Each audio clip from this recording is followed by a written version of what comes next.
We are excited about today because one of the things that we are all being touched with is all types of cybercrime and cyber security and all these other things. When you look, how many in this room actually, how many in the room have ever got like a spam call on their mobile phone?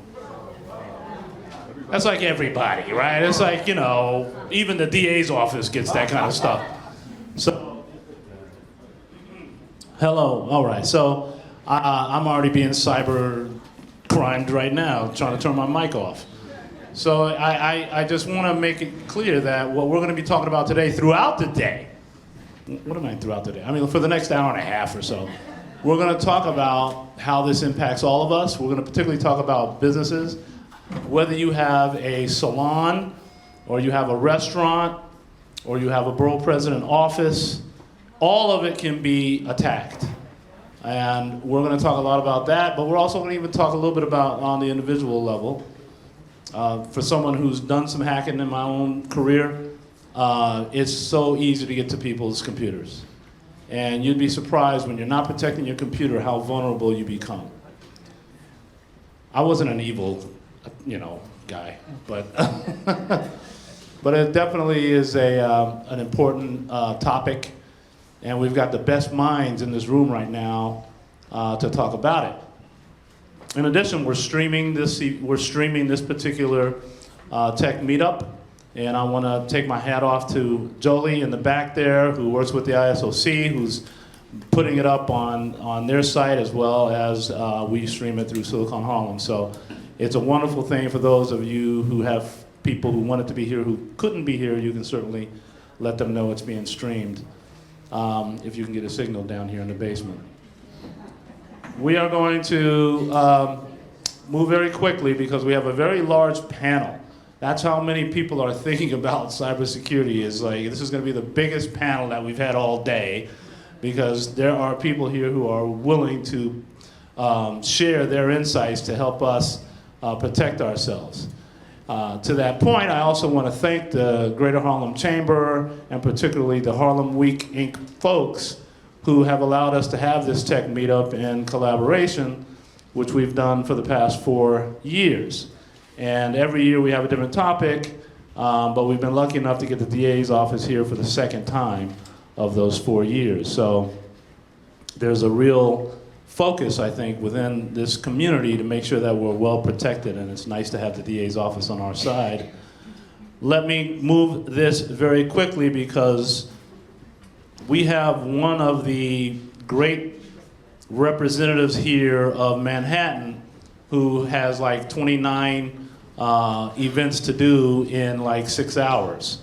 And we're gonna make sure that we get her in and out of here because I know the crazy schedule that she keeps, but she knows that she's one of my favorite people. She hates when I talk about her, but it's one of my favorite things. And I gotta tell you, if you ever do get a chance, and probably all of you already have, but when you get a chance to talk with Gale Brewer, it's the typical New Yorker, right? Keep it real. She is no joke. She doesn't, she doesn't mince any words. She's very straightforward, and that's why we love her. We don't have to play any kind of bullshit. She's really, really dead on, and she's put her own life, if you will, into this city, and particularly into this borough. And I am forever grateful because I feel like I always call her one of the co-founders of Silicon Harlem. We've been talking about technology for years and years, even way before Silicon Harlem. Her and Bruce go way back to like 1919 or something like that. So we're so honored whenever. It was a surprise to me that she had the time to come here today. So I am forever grateful whenever I can have Gale Brewer in the same room with me. So if you don't mind, put your hands together for our honorable president, Gale Brewer.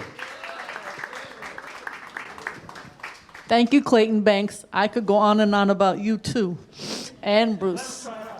I'm going to right now. So I really am honored to be here, and I have to say, I always tell people that my favorite activity in life is going to a civic hackathon. Some people like plays. I like plays and movies, but the fact that technology is making people's lives better, and that's what Silicon Harlem does, is really, really important. So it is an honor to be here. And I just want to talk, I'm not the best informed on cyber, but I am informed on civic. And so I'm just going to talk to you for a few minutes about some of the things that I know that are going on, and I think they play a role in the overall issue of being safe. First of all, I want to thank Silicon Harlem because you may not know this, but just for instance, recently I went to Family Day. I go to every friggin' Family Day. There's no Family Day that I miss.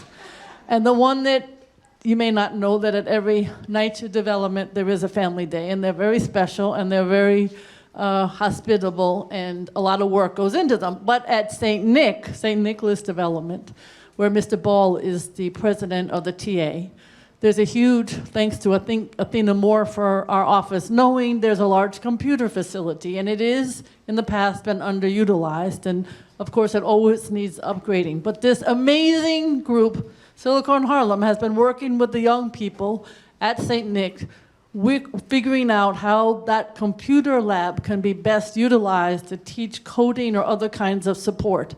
That's what we're all about. Finding the resources and figuring out how people can help each other. That's number one. Number two, of course, is thanks to the Greater Harlem Chamber, the seniors have a day. And in the past, they didn't have the opportunity to learn about technology. But again, Silicon Harlem has made that one of their priorities because the seniors want as much as anybody to be able to understand what this revolution is all about. And it's very, very important, and really quickly, early on with their collaboration, Silicon Harlem picked that up, and I really appreciate that. They've also been something of a major influence on Columbia, Rutgers, CCNY, NYU, other colleges, but particularly Rutgers and Columbia and CCNY, putting together a federal grant so competitive. I thought LA was going to get it. Salt Lake City and New York got it. And this grant, you can hear more from Silicon Harlem, was partly received. It is to figure out, it's basically a lab at Columbia and at Rutgers to figure out, does 5G work? Is there a situation in which urban America can participate in fast, inexpensive, quality connections, taking care of all the cyber issues that you'll hear about today, but generally it's an experiment, it's a pilot. And we're working with the schools. So far, my understanding, having just met with Sharon the other day, is that the no's are going up. They haven't actually done any experiments yet, but it's because of Silicon Harlem. This is a huge grant with many, many people as stakeholders in Harlem. And it's much thanks to Silicon Harlem that it came here. Another example of, look at the span that Silicon Harlem is playing in this community. They're also going to be doing a TEDx, which of course will bring together other minds thinking about civic tech and ways that the technology can help people. And I want to thank them for giving me this amazing opportunity to go to Harlem, H-A-A-R-L-E-M. Harlem here, Silicon Harlem says, Gale, you want to come to a civic hackathon competition with people from the Netherlands? I said, sure.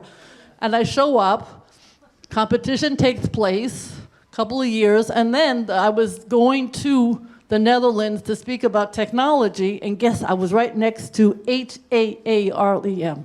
So the mayor of Harlem invited me to spend a week there, and then of course he comes every year to Silicon Harlem. And we actually had lunch for all of them, or dinner, I think, at Sylvia's recently.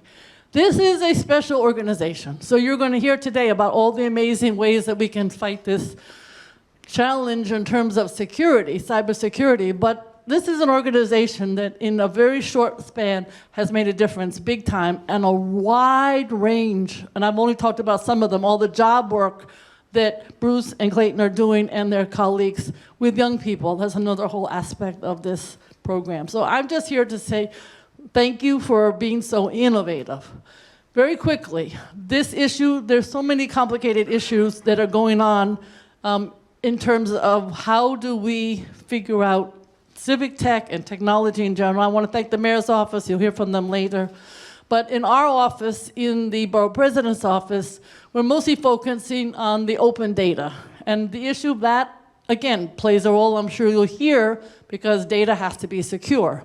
But in our cases, we've managed to take the bill that I passed in the city council and try to make it available to people in the community. Because yes, academics, real estate, techies can figure out how to use it, but how do you get it used locally?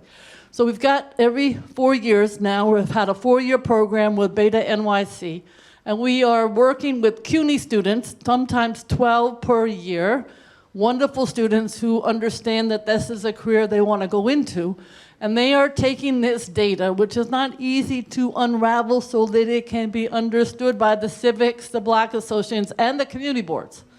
And for instance, recently we are huge database on the churches, synagogues, and temples, every imam, priest, rabbi, and I'm sorry if I offend anybody, but they just love to sell their building to the highest developer and make money, and then put the church, synagogue, temple on the first floor. That makes me crazy, because I want to keep the building, figure out a way to make sure the parishioners and the mission is ongoing, but not have a condo where there was a beautiful building. Not so easy to do. If it's landmark, that's one thing, but many of these faith-based are not landmarks. So we're working to put together all of this data for the borough of Manhattan, but particularly in Harlem. That's an example of what you can do with this data. And then you have to take it and do something with it. But then you know, in this particular area, which is a mid to high zoning, it's very vulnerable for these institutions, because you look at the data and you can see where they are. So that's an example. Another one is all the boundaries. We have police, sanitation, community board, school board, youth board, I could go on, bid board, all of these different boundaries. I can give you every single one in my head in the borough of Manhattan, but I'm not normal. So you need to have somebody who's not 311 be able to tell you these boundaries and if they change and so on. That's another example how you can use that data so people in the community know what is where, because people are very confused. The list goes on. Open data analytics is what we're teaching the students who then go out and teach in the community. I finally just want to mention something. Last night I went to Life Sciences.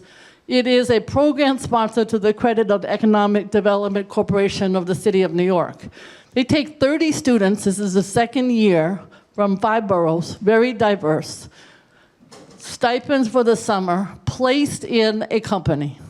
And those young people have now developed, whether they are a PhD at CCNY in biology, or somebody who is at Columbia, NYU, or Brooklyn Tech, anywhere, that then learns the background for getting into life sciences. And I think those of you who are here today know this is a really upcoming field.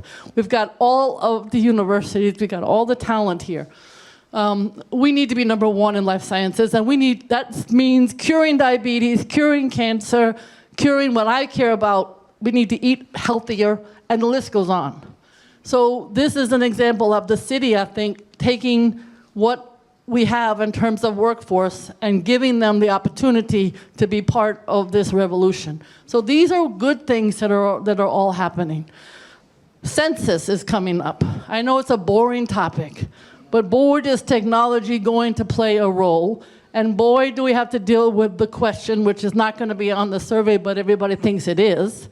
And boy, do we have to figure out how we use technology, not just to fill out the form, but how to communicate that this is okay to do. And again, that's up to you. It's all of us to figure it out, because if we don't fill out those forms, we're going to lose at least 1 and maybe 2 congressional seats. And you know what that means, a huge loss in dollars for the state of New York for food stamps and WIC and Title I, and the list goes on. So I want to bring that up as a topic that April 1st, 2020 is the deadline. We cannot forget that as something that is a goal to use technology now and then to figure out how we make sure everybody is counted. And the final thing was just schools.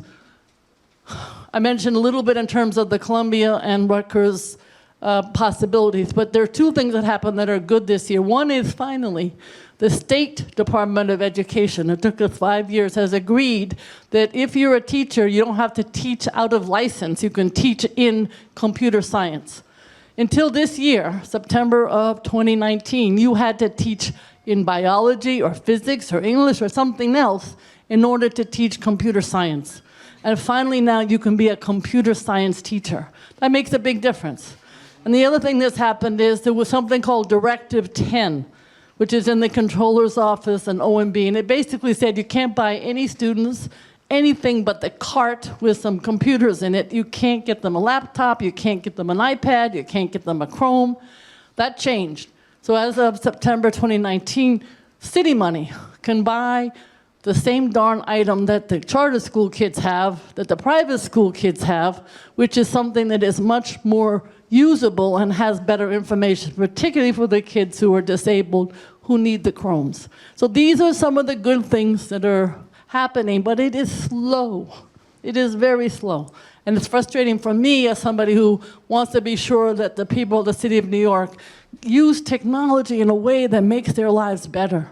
So I just want to say thank you. We're all working on small businesses. I know this is more of a tech small business. We did pass in the city council just last week the vacancy data bill. And this is of interest to you. Every single store in 90 days is going to have to tell every single owner of every single commercial, first and second floor, is going to have to tell us if they have a vacancy. I can't tell you the drama in getting this friggin' bill passed. But the mayor will either sign it or not, but it'll become law at the end of August. And he will sign it or he won't sign it, but if he doesn't sign it, it becomes law. Don't get into me with his non-signing. I won't get into all that. But it will be law because he has agreed that he likes it. And within 90 days, every owner will give us the data of every vacancy in the city of New York. That'll help us with the challenge I have of so many vacant storefronts and what are you going to do with them? And then we'll know this is a real issue, because I'm tired of stating it's an issue and nobody believes me. So it's another example how data can be used by all of you to figure out what you want to do with it and what we need to do it for the people of the city of New York. Thank you very much. Thank you, Athena Moore, who's also here from my office. And thank you, Clayton and Bruce, for being who you are. Thank you very much.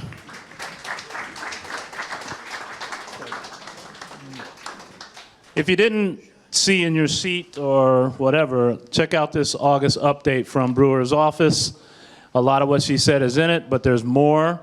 And I hope you can stay for just a couple of seconds, Gale, because a couple of things I want to announce that I think is important to. Doesn't it feel like Gale Brewer is like, you know, the president of Harlem in some ways? Like, I mean, man, she's the president of the whole borough.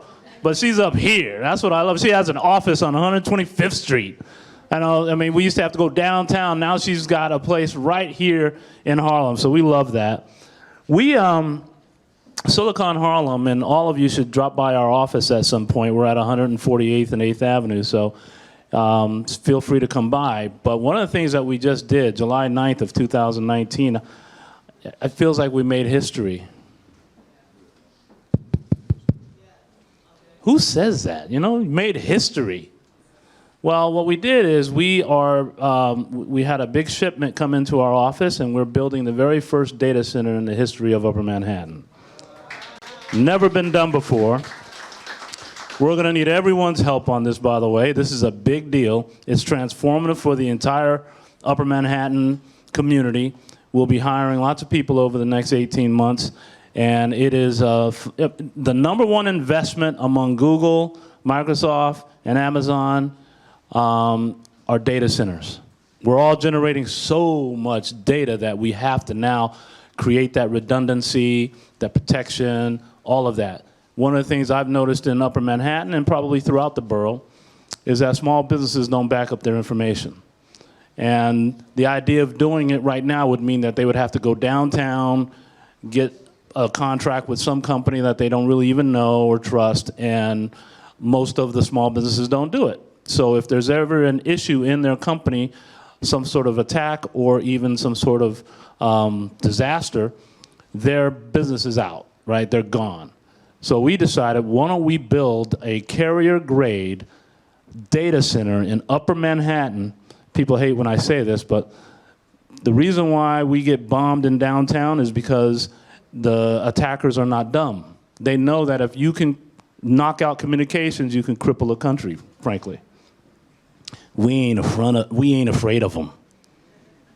They can come all they want. So anyway, the point is that we feel that the city needs to have data centers in other areas besides just in one location, primarily in downtown. And we know that if we have this type of infrastructure, it will help the businesses locally, but it can help businesses as far reaching in the state. That's how powerful our particular data center is being designed. So I just wanted to make that announcement because for me, that's historic. It's going to go down in history, and we're very proud of that. So please come by and check it out. If you're a geek like me, you look like, that's a server? Oh, wow. So thank you, Gale, because a lot of the work that goes into those type of things, you got to have people like Gale who can support you, who can keep you going, and she's been that for us in so many different ways. She talked about the hackathon very briefly, that she goes to hackathons like she goes to movies. Well, the hackathon we had last week had 200 kids. We had 200 kids. And they were hacking on ideas around not only healthy food, but they were also coming up with great ideas on how to get rid of rats. So it was really, really a fun topic. Just to,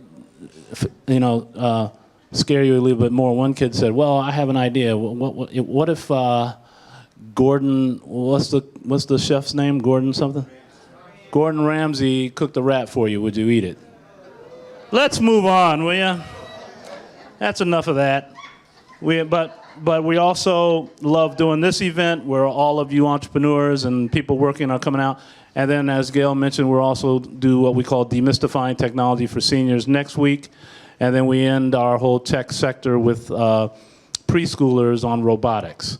And our summer program this past summer, and I'm going to get the panel going here, we have 20 kids. We're going to graduate them tomorrow, so anybody's invited to come to the graduation, but 20 kids that went through our drone program. They become drone pilots. A drone pilot, a certified drone pilot starts at $75 an hour. I was listening to class like this, really? So I'm just saying that it's transformative for those kids. And even for those kids who may not go to college for whatever reason, they have that kind of pathway to a career. So these are the things we love doing, and certainly this particular event today is one of my favorites as well. So let me get moving on what's next here. So I believe we have, by the way, we have the DA's office, so if any of you are trying to make trouble, I got lots of support right here. I definitely want to acknowledge all the chamber people that are here, because like almost everyone here is a chamber person, but it's like nice to see. Oh, and Dr. Z, raise your hand. Dr. Z is in charge of getting everybody to go to Africa in November. So if you want to go to Africa in November, go see Dr. Z. She's the door of return. 400 years. So she's put together, she's from Z. Anybody know what Z means? Zimbabwe. So she's from Zimbabwe, but she is, if you heard the prayer today from Dr. Dillon, that's his wife, and the two of them are putting together a tremendous trip to South Africa. So, and I've been there with them. It's the real deal. And if any of the rest of you have announcements, we'll try to get to them later on. Good? All right, let's move on. So let's start with Office of the Manhattan District Attorney. And we got 3 of them here. They're all going to play some sort of role somehow. But the first one we're going to bring up is Elizabeth Roper. And let's give her a hand as she comes up. Come on up, and you'll be introducing our presentation. Thank you so much. I just want to start off by saying thank you to Clayton Banks, to the Greater Harlem Chamber of Commerce. We're so excited to be a part of this event, and I'm personally so excited to have an opportunity to speak briefly to this particular audience. And thank you to Borough President Brewer for your excellent remarks and your outstanding leadership in the borough. I'm the bureau chief of the Cybercrime and Identity Theft Bureau at the Manhattan District Attorney's Office. And when you think cybercrime, it sounds lofty, it sounds sophisticated. You think the Target hack, you think Russian cyber criminals. And the reality is our bureau in my office, we do investigate and prosecute a number of sophisticated and very high profile cases, but the bulk of what we do is investigate and prosecute complaints by individual citizens who have been victimized or affected by cybercrime and identity theft. And a particular case that I think illustrates that and illustrates some of the points that we've heard already today about the importance of educating our communities and particularly educating our younger people is a case that our office announced just yesterday, or a pair of cases in which 35 people were arrested for their role in a scheme in which checks were being stolen, forged, and negotiated to steal millions, literally millions of dollars. And they were being stolen in a few different ways. One is just out of the mail, straight up people phishing checks out of the mail, not sophisticated at all, but very effective. Another way is by hacking into different types of software that check cashing businesses use to store their data. So a lot more sophisticated, but still something that we found that young people were doing and able to do. And then a third way was by the fraudsters recruiting people who work at those businesses. So also, not a cyber infiltration, but an important type of compromise that I think businesses really need to be aware of, and that can expose them to a lot of losses. And the other interesting aspect of that case is that once those checks were stolen and had been used to make forgeries, they were being deposited into accounts belonging to mostly to young people, to high school and college age kids who were recruited primarily on social media. They see Instagram photos or Facebook photos of these people flashing huge amounts of cash, partying at cool bars and restaurants, driving fancy cars, and these people will say to them, look, just let me use your debit card, you'll make money, you'll be a part of this cool lifestyle. And these are kids who are our students, our family members, our children who are really easily victimized by this and can frankly end up themselves getting in a lot of trouble. And so it's an important type of crime that I think everyone needs to be aware of, and that it's a case that we're particularly proud of in our office. And that's really kind of the only point that I want to make. I won't take up too much of your time because I know everyone wants to get to the presentation and the panels. But I just want to emphasize for everyone in this audience that our office, the Manhattan District Attorney's Office, and my bureau in particular, we're here to be a resource for you, for the community. So if you have a concern, if you're a small business owner, if you're a large business owner, if you have an incident where you think you've been the victim of a cybercrime, you are concerned about identity theft, fraud, please reach out to us. We have a hotline. The number is available on our website at manhattanda.org. And there's really nothing that's too simple or too complicated or too big or too small for us to take a look at. We want to help the community. We want to be a resource. And so even if you just have a question, if there's something you're concerned about, approach me. I'm here this afternoon. But if not that, please pick up the phone and give us a call. The other thing I'll say is that we at the DA's office all know that the best thing we can do for all of you and for the community is not to prosecute crime, right, but it's to help you prevent it from happening in the first place. And that's particularly true when it comes to cybercrime because these crimes are so devastating and so hard to investigate and prosecute. And so I think we're very lucky to have from my office both Jeremy Glickman and Kern, who are going to talk in turn about some different ways that you can help protect yourselves against these types of crimes. So with that said, I'll turn it over to Jeremy Glickman. He's also a member of the Cybercrime and Identity Theft Bureau, as well as counsel to the investigation division in my office. And frankly, there's probably nobody in Manhattan or New York City who has more experience investigating and prosecuting identity theft crimes. So we're very lucky to have him. And he's going to talk to you specifically about protecting businesses and individuals from what we call the insider threat. So that's kind of the check cashing employee I was talking about, the person who you invite into your home or employ in your business who might be in a position to take advantage of that access and ways in which you can hopefully prevent that. So with that being said, I will hand it over to Jeremy. Thank you all very much.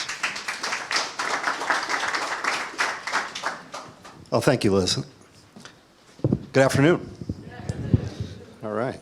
Thanks to so many people. Just briefly, we could thank everyone all day, but Clayton, it really is a pleasure. Silicon Harlem doing some tremendous work for the community, and that's really going to be a really interesting next 18 months. Look forward to that. Lloyd Williams with the Chamber, the Greater Chamber, thank you so much for inviting us and having us here. So my name is Jeremy Glickman. I'm an assistant district attorney at the New York County DA's office, and I've been working at the office for about 18 years. I focus on cyber-related crime, and that can be a lot of different crimes. It often is a type of larceny crime. But I'm here today to talk a little bit about the insider threat, which certainly has, like every crime, a kind of cyber angle. But really, cyber is just like technology. And so sometimes you see old crimes with just new technology. And so sometimes the latest thing that we might be looking at to investigate is actually not the latest thing. It's just an old type of crime dressed up in some slightly new clothes. But it's still important stuff. Let me open this up here. Oh, it's up there. Oh, I just can't see it. That's great. I'm gonna have to work with you then. I can work with it if it'll play. See, when I bring my own equipment, I know it works. You know how that goes, right?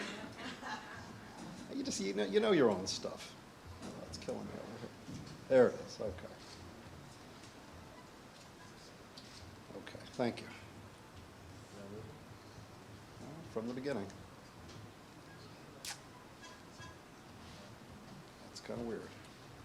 I'm seeing it move on my side, but I'm not seeing it on your side. Let me call up. No. Let me call up the tech guy. All right, I appreciate that. I know it's kind of crazy, right? Go ahead. I'm just trying to. I got it up there. I mean, I did that. You got to give me some credit. You did do that. For better or worse. Oh, I got a substitute. Okay. Come on. That's it. It's showing the first slide. It's just moving here, but we're not seeing it over there. Oh, look at that. You got this fancy other panel there. Okay. You want to duplicate it, right? That'd be helpful, sure. Okay, cool. All right. I had the manual version just in case, because these things happen. You got to go old school sometimes. On paper. We could have gone there, but thank you very much. I appreciate that. Thanks. Okay.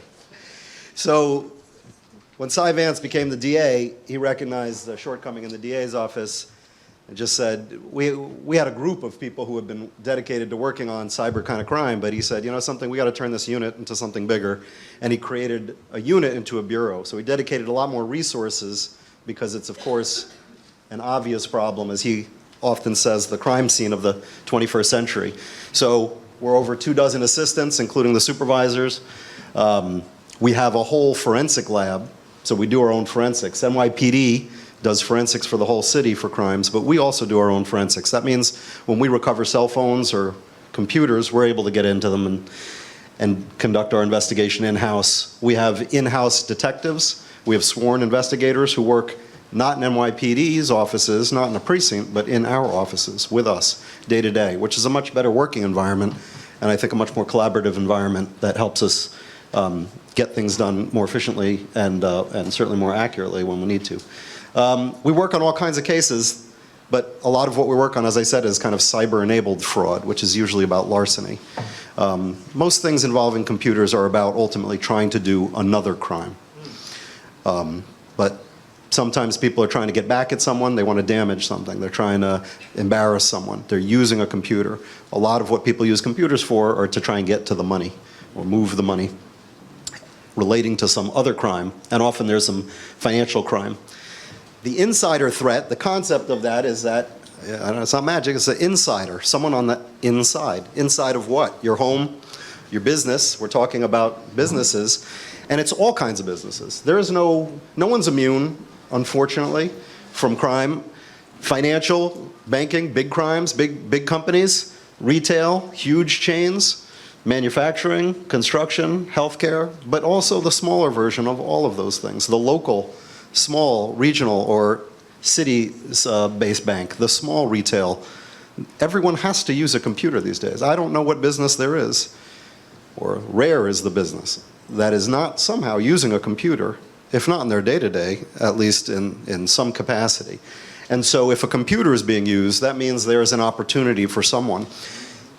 The insider has nothing to do with a computer, but because computers are so prevalent, it almost always has something to do with that.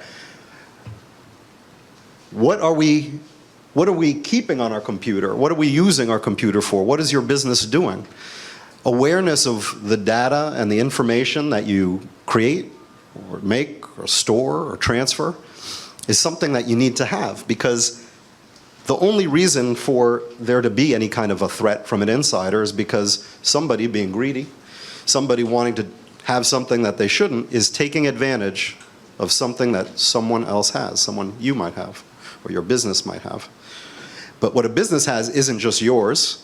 The business is the business, right? It's the business bank accounts, it's the business records, but your business has your customers' information, customer credit card information, customers' names and addresses. These are the things that people who are interested in committing some type of other fraud want to get their hands on. And insiders, by virtue of being insiders, have an advantage at getting that. If you're outside, you can't get that. If you are inside, you might be able to get that, and you certainly can get it more easier. There is nothing special about who might be an insider for a type of case like this. Anyone could be an insider. I sound like the Grim Reaper. Like, everyone's talking very positively, like, oh, the computer's good. I'm like, oh my God, I gotta tell you. But, and I don't mean to tell kind of like horror stories like that, but I guess it's kind of like, this is, you know, look, we work on investigating and prosecuting crimes, and we learn. We learn from what people have done so that we can teach or show what we've seen, right? If we do not learn from our mistakes, we are bound to repeat them. So what we see is that everyone has done this at one time or another. Purchasing, sales, accountant, IT, human resources, and the C-suite, executives. Everyone has been involved as an insider in crime at some point. You might think some are more common, some get covered by the press maybe a little bit more. You have all this important information about yourself, about other people, and then if you're a technology company, your intellectual property, which could be invaluable. That could be the whole center of what you've been working for and creating, and you can't even put a dollar value on something like that. But that is another type of data, another type of property that can be the subject of an insider. And it's by virtue of their insider status. They have de facto access. They work for you. They are in your businesses. How are they working for you unless you have also given them access to the things to do their job? The network, the email, the bank account, the customer information, the teller at the bank. Do you have a choice but to hand the teller your identification card? You have to tell the teller your name. You have to tell the teller your bank account information. That's the point. That's the point.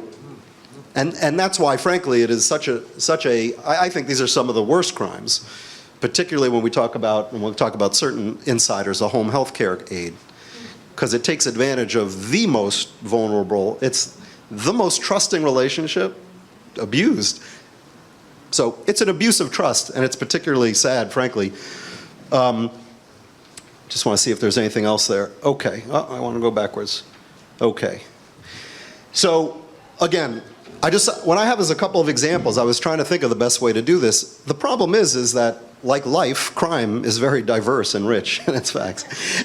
And Liz started talking about this one case that just came out. She could sit up here for an hour and talk about the ins and outs. She just started talking off the top of her head. Very detailed, complicated things that can occur. So what I wanted to do is try and do a quick survey, because if I were talking just to the healthcare industry, we'd have a particular conversation. If I were talking just to the retail, the banking industry, I'd have another conversation. So I can't really go do a deep dive into every type of industry, but I thought we could kind of touch on a couple to show examples of what type of insiders we're talking about, what did they do, and it might help us think about how we can try and prevent that from happening to you, to your friends, to your colleagues, your family, who might be in a position as business owners or other workers who don't want this to happen to them. So in financial services, a rich area in this, because there is money usually the one, we have cases. People versus Alenikov, an employee who was a software engineer hired by a very large investment bank to help them make software so they can make more money in the markets. on his last day of work, copied thousands of files, sent them to a computer off overseas, literally the hour he left. And he left to join a new startup competitor that was going to compete with his old employer, and he was going to be tasked with creating the platform, the software trading platform that he had just been working on. That's a big deal to that bank, right? And that's a big deal to the people of the state of New York. I mean, you know, it's obviously more sympathetic, and it's seemingly in some ways more important when individuals are victimized. But companies are also, you know, people are behind the doors, but the companies are the lifeblood of the city, and so the company's health, even a large company, is still important. It just has a different type of importance than it does when it's an individual victim. People versus Garaventa. That was a bank executive, a vice president at a large multinational bank who, I had forgotten this detail, I prosecuted that case myself. Some of these cases are my colleagues and other people, but I did that case. Well, you know, it was easier for me to write the list of the things I know. But this man created a fake corporation, and he had a high level, he was a vice president, he had a high level of authority and able to write, to transfer, he's making interest payments to account holders.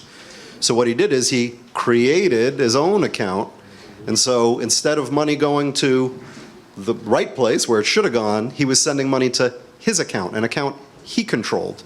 And for times when he couldn't write the check, he was able to convince his coworkers to do him a favor. Now, they did not think what they were doing was a crime. He didn't say, oh, let's steal money together. He said, oh, you know, I need someone to double sign this. Can you just go ahead and sign off on that? Took advantage of kindness, took advantage of coworkers, took advantage of collegiality and professionalism. Because we do that all the time. Again, you have to ask your colleagues for help. That's what you do in a business. But that's what the insider does, takes advantage of their role and their relationships. And what I forgot about that case is that he started doing that on September 16th, 2011. And I told his attorney, I said, listen, if we go to trial on I mean, he can't go to trial. He pled guilty. At least he took responsibility for what he did. But I said, I'm going to have to tell people that on 5 days after September 11th, when people were still crying, this man created a corporation to steal money. And then he continued to do it for 5 years. People versus Naeem Crandall. Insider at a bank, accessed and copied images of checks. This man worked in a bank in a very particular place in a bank. They call it the lockbox. They receive checks, and he's supposed to organize checks for a large utility customer. And all he was doing, well, he was doing his job, I guess. He was organizing those checks, but he was also taking a picture of them as they passed by his hands. And more importantly, because you could just take a picture and I guess put it on Instagram, I don't know what that would be, but he was sending them to a colleague of his in order that the colleague could take that information, write a check. I don't write checks. Okay? Check has your name, your address, and it's got your bank account number on it. And it has an example of what your signature looks like. Now, we have to use checks. I say I don't write them. I just strenuously avoid writing them where I don't have to. And I guess just generally I would say, if you don't have to, I like paying with cash. And a credit card, the banks seem to be pretty good about reimbursing you. And I've been a victim of identity theft. It seems ironic. I went a long ways without doing it, but it happens. But that information is particularly valuable. If you wanted to find one piece of information that's similar to the case that Liz was describing, getting information about checks is one of the highest kind of pinnacles of what a larceny kind of suspect wants to get their hands on, because they can do so much with it. Not just immediately, but then they have your information and they've developed more information. And it is kind of scary. It is scary. People versus Tsang, another bank teller, this guy just kind of typed around, pulled out money. He was a front office guy, not a back office guy, and literally walked out of the bank on his last day with $225,000. Went to Atlantic City where he blew it all. People versus QM, another bank teller, recruited by other people, right? I mean, this woman had a job. She had a good job. But she was taken in by a social relationship, someone she thought, let's say, was a boyfriend, who convinced her, who worked at her, She didn't wake up and say, you know, I'd like to steal money. She had a job, she was working, and it is pretty sad. And the reason why it's QM is because this case was able to be resolved in different ways than some other cases, right? When people recognize they make mistakes and can work towards it, right? This isn't the end of her life, it's the beginning of another chapter. She got caught, she did something wrong, but when you own up to it, you can move on. And that's what she was able to do. And I like cases like that because that's a human kind of aspect of things. These people aren't, not everyone isn't necessarily evil or bad. They make bad choices and make bad mistakes, and we work with that too in our office. Our office gets a lot of criticism sometimes because we work what we do, but we also work with the community and work with defendants, right? That's part of what we do. That's part of what I do. Another guy at a bank, investment bank, partner at this used information of his coworkers. His coworkers made credit accounts in their names and then used those things. I don't know what kind of coworker that is, but retail, restaurant. I mean, I could go on. I could stay on that one topic all day, but we're not going to. I'm going to try and move quickly because there's another part of the program. But in the retail industry, that's a big place, right? We go over to a restaurant, I finish my meal, and I hand my credit card to a complete stranger who disappears for 10 minutes. Hello, can I have my card back? I need to leave. I mean, I can't tell you how much theft comes from that. Now, at the end of the day, you have to hand your card over to the waiter. That's how you pay for your food. You have to. You can't not do it. Although now I guess you got these apps and you can do stuff. But I like it. I'm at this new chain now. The reason why I go there, I think, I didn't realize this until just now. The waiter comes over with this device, and he's like, okay, stick your card in. I'm like, oh, I like this. My card doesn't go anywhere. But waiters, unfortunately, also get recruited because they're in a position of trust, a trust with their customers, trust with their employers that they're not going to violate their customers' privacy. And they skim cards, a handheld, battery-powered device in 1 second, right in front of you. We have cases on video. The customer is at the thing, hands over the card, guy takes the card through his hand and then through the machine. Right there, half a second. So it's not that they have to disappear for 5 minutes. Those are the slower, lazy thieves. I don't know what's up with those guys because you can do it like that. Okay. All kinds of people, all kinds of retail, hotel, auditor. It's just, but the common thread, as you hear these, you're going to start hearing the same things, right? Information, credit card information, personal information, being kept, being used, and then someone who necessarily has access to it is taking it, and then they're doing something else with it, something bad, with other people usually. Cashiers use skimming devices. Accounting departments have access to documents where it's all collected. In the healthcare industry, I talked about this earlier, a home healthcare aide. This case is going on right now, and I wish it was the only case we ever had. Unfortunately, it's certainly not the first, and it won't be the last. But she's working for an elderly woman. She's at her house every day. She's got the keys to her house. She gets food for this woman. She takes care of her, she cleans her, and then she also steals checks from her, fills them out and deposits them in her bank account and gives them to other people for other benefit. I mean, it really is hard to understand some people sometimes. People versus Reyes, healthcare, but she worked on the accounting side, not for individual person, but the accountant who you talk to and say, here's my credit card to take care of my mother. I'm hiring your company to take care of my elderly father, my elderly mother. Well, she's got that information. She took that, and then she posted all the photos. We talked about social media and the allure of that, but photos of her at the World Wrestling Federation, something. She was getting tickets to concerts. She got VIP tickets.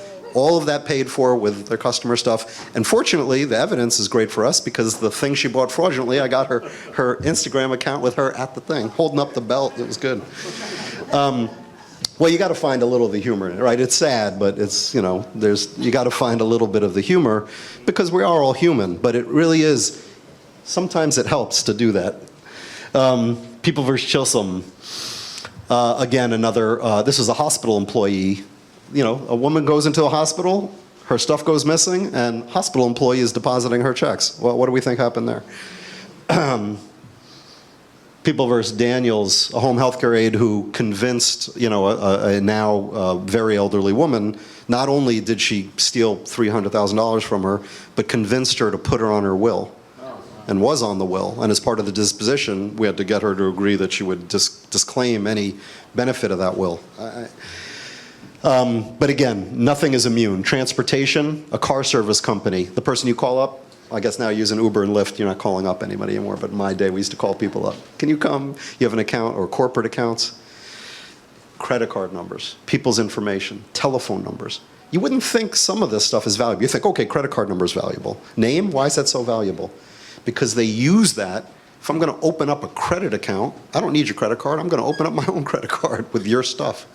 Name, address. With just that, the internet, technology, computers have allowed people to develop more information on their victims and then victimize them. So even what seemingly is innocuous information can be used ultimately to commit serious theft. We talked about technology. That's an employee who, I guess he was fired, right? This guy was fired and was pissed off at his company. And so he went back in because they did not control the access to the computer systems of a former employee. And he was able to get in. And when he got in, he just started deleting stuff. And when I say stuff, I don't mean delete an email. I mean he deleted servers of a large company, backups, and the backups of the backups, and the whole email. And he shut down a large company for a few days for them to get the crazy backups that they had somewhere else that didn't back up everything. And that's a big company. And as Clayton was talking about, I mean, some people, you can't back everything up, right? You have to back things up, though. This crazy ransomware, if you're familiar with that crime, have you heard of that? That's when something bad happens on your computer, and basically the only thing that you see is a sign that says, your stuff is locked, you ain't getting it, send me some of this electronic money and I'll tell you how to do it, right? If you have a backup, you take that computer and you delete everything and you put your backup back there. You're okay. If you don't have a backup, apparently you're going to be paying some criminal for your data because you don't have a choice, or you're not getting your data back because it's that strong. Computer technology now, you can't get into it. I can't get into it. The police can't get into it. It's gone. With all that bad news, I just want to say what... Oh, sorry, you knew I'd get into it at one point, right? A little bit. But what can you do? I mean, it depends a little bit, but what you need to always continue to use is your common sense, right? In every one of these instances, it's things that computers are involved in, but they're not necessarily the end-all, be-all. So again, be aware about who you have working for you and what you have going on. You know, you got to know who's coming in. Now, it doesn't mean that you're doing a crazy full background check, but you have to know who's coming in. You have to know what you have and who has access to your stuff, so that you can feel comfortable about that person being there with your information, with your customer information, with your colleagues' information, right? You have to check out vendors, right? I mean, some of those examples were people who created their own companies to siphon money out. Is that what's going on? You have to have clear policies. Your employers got to know your employees have to know what's expected of them and what you expect from them, right? Everyone would want that. Are there company credit cards? Okay. You know, it's one thing to have an abuse of a credit card. It's another thing to outright use it and, you know, buy trips to Vegas and other stuff. You know, what's the computer use policy? Do people know when they can access the computers that you have and the data and what it's for? Audits, you gotta take a look and see what's been going on every once in a while, right? If you just wait for there to be a problem, you just would have a big problem. But if you're diligent, kind of like tax time, maybe more often than that, about just saying, okay, what is my inventory? What is my payroll look like? Ghost employees on a payroll. We had a case where a person who was in charge of HR put other people on the payroll, and then when the check got generated, he just took the check. There was a dozen people who did not work for this company who were getting paid, and I guess taxes were getting taken out of that. There is no dearth of creativity for fraud. And if the same people that did some of these frauds just redirected, they'd be very successful at other things, but they're also pretty successful at crime until they get caught. Finally, you got to have up-to-date computer stuff. We talked about that ransomware. You got to have virus protection. You got to have that stuff. You got to have up-to-date software in order to have that, because you can have it on there, but they keep creating new versions. And so your old version might be good for the old stuff, but no one's trying to get you with the old stuff. They're trying to get you with the new stuff. And you got to appropriately restrict stuff. Just because someone works for you doesn't mean, okay, here are the keys, have at it, right? I mean, if you got a salesperson and they're doing sales, good, they have access to the stuff they need for sales. But if there's other parts of your business that has nothing to do with sales, sales has no business touching that, right? And the same goes vice versa. So appropriately restrict what access, physical access, right? We're talking about computers, but things get printed out and things get stored. You print out records and then they're in a cabinet. That guy in the bank thing was not working with electronic images, although I have a guy doing that, just taking screenshots, screenshot. This guy has checks. So computers are involved, but there's that. So most importantly, what do you have? What do you have for you? What do you have for your customers? Where do you keep it? How are you keeping track of it? Who has access to it? And then I also just want to mention that even completely loyal, honest, great insiders can also be a threat, because they could inadvertently do something. There's been a large scam that's worth mentioning called the business email compromise. That's a label we've put on it. There's come variants of it. But what happens is an employee gets an email, what looks like an email, from one of their colleagues. Maybe the high-level colleague, maybe the boss. It's on Friday, it's 4:30. I need that transfer right now. Got to go ahead and send that. It looks like it comes from the boss. It is not from the boss. Interestingly, these emails often come, it needs to be urgent. Need it right away. It's Friday. They often come, while that executive is away, while someone's not there on vacation. In the middle of a real deal. Something's actually going on. Real estate transactions. And the buyer's lawyer gets an email. You know what? That escrow is now going to a different account. It's going here. I've seen a number of those. Now, it's a little scary. How is someone knowing about that? It's because they got into someone's email. The first thing that happened in that fraud was the hack. And they're reading the email. They're not just in the email like, ooh, I'm in the email. They're reading the email. And then they get into the part where something's good going on, or they're waiting. And then they send emails like this. They spoof the emails. I just showed you Jeremy Glickman at yahoo.com versus Jeremy 6 Glickman, right? But if you just look at it, it looks like Glickman in the back. I don't know how your eyes are. It almost looks like Glickman to me. That's a 6. Or president at industry versus president at L industry. There's actually no difference that you can see with an L and an I. Our defendants have incorporated websites, have created the domains at GoDaddy one day, with a stolen credit card, mind you, one day created that website, ldistry.com. So whatever a company name is, I don't know, we'll take, instead of the T, it's an L, it's an I, it's a 3 backwards. And you just look at it carefully and you think it's who it's coming from. And it's talking about something you know about. You need to verify. What do you do about that? You call up. Someone wants to transfer money? That's great. You call up the person and say, or you can send an email back saying, okay, that's great, I'm gonna talk to you in a second. You have to contact them a different way, not in the email, not that email that came. Now you can have this set up in advance like it's some code. Some companies do that, like special codes. But call the person up and say, I just got this email. Did you did this, right? Sometimes there is an emergency transfer of some kind that needs to be done. I don't know. But, so you got to educate your employees about this, right? It's great that your employees want to hop to it and help you out. You, the boss, oh yes, yes sir, I'll get that for you. But it's not great if they do it and it's not you. So you want to educate your employees. So an insider threat could be someone who's just a really dedicated employee who wants to immediately respond to a request they think is coming from their colleague or their boss. That's about it. I could talk all day. There's a lot going on. But I thank you so much for your time. I appreciate it. Okay, anytime. Oh, man. Whew. I'm going to throw my computer away. Here's the good news.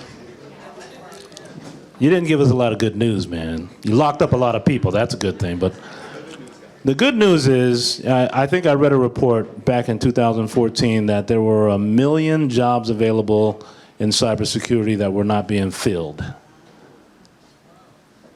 The projection over the next 2 years is that's going to grow to 3 million. So if there's anything we should walk out of here with is that there's an opportunity to actually get people in the pipeline. Jeremy made a great point. Once one cybersecurity issue gets patched, there's another one coming right after it. That means when you go into cybersecurity, you never lose your job. So with 3 million global jobs available that are not filled, we here in Harlem and all throughout New York City ought to start thinking about how do we create that pipeline. And I know there's already good efforts happening in that way throughout the universities. Even the chambers jumped in, and we certainly believe that it's important. Those are good jobs. So now we're going to continue this conversation. We're going to bring up the panel. And I think, by the way, does anybody have any questions right off the top for the DA's office? Oh, by the way, Lavonda, who works at Chase Bank, right? Luckily they are secure, but you have a question. Let's see if you have a question. I can only take one question, and then we're going to get the panel up. Thank you, Clay. And this, I was hoping to get it in before I run out of put more money in my meter.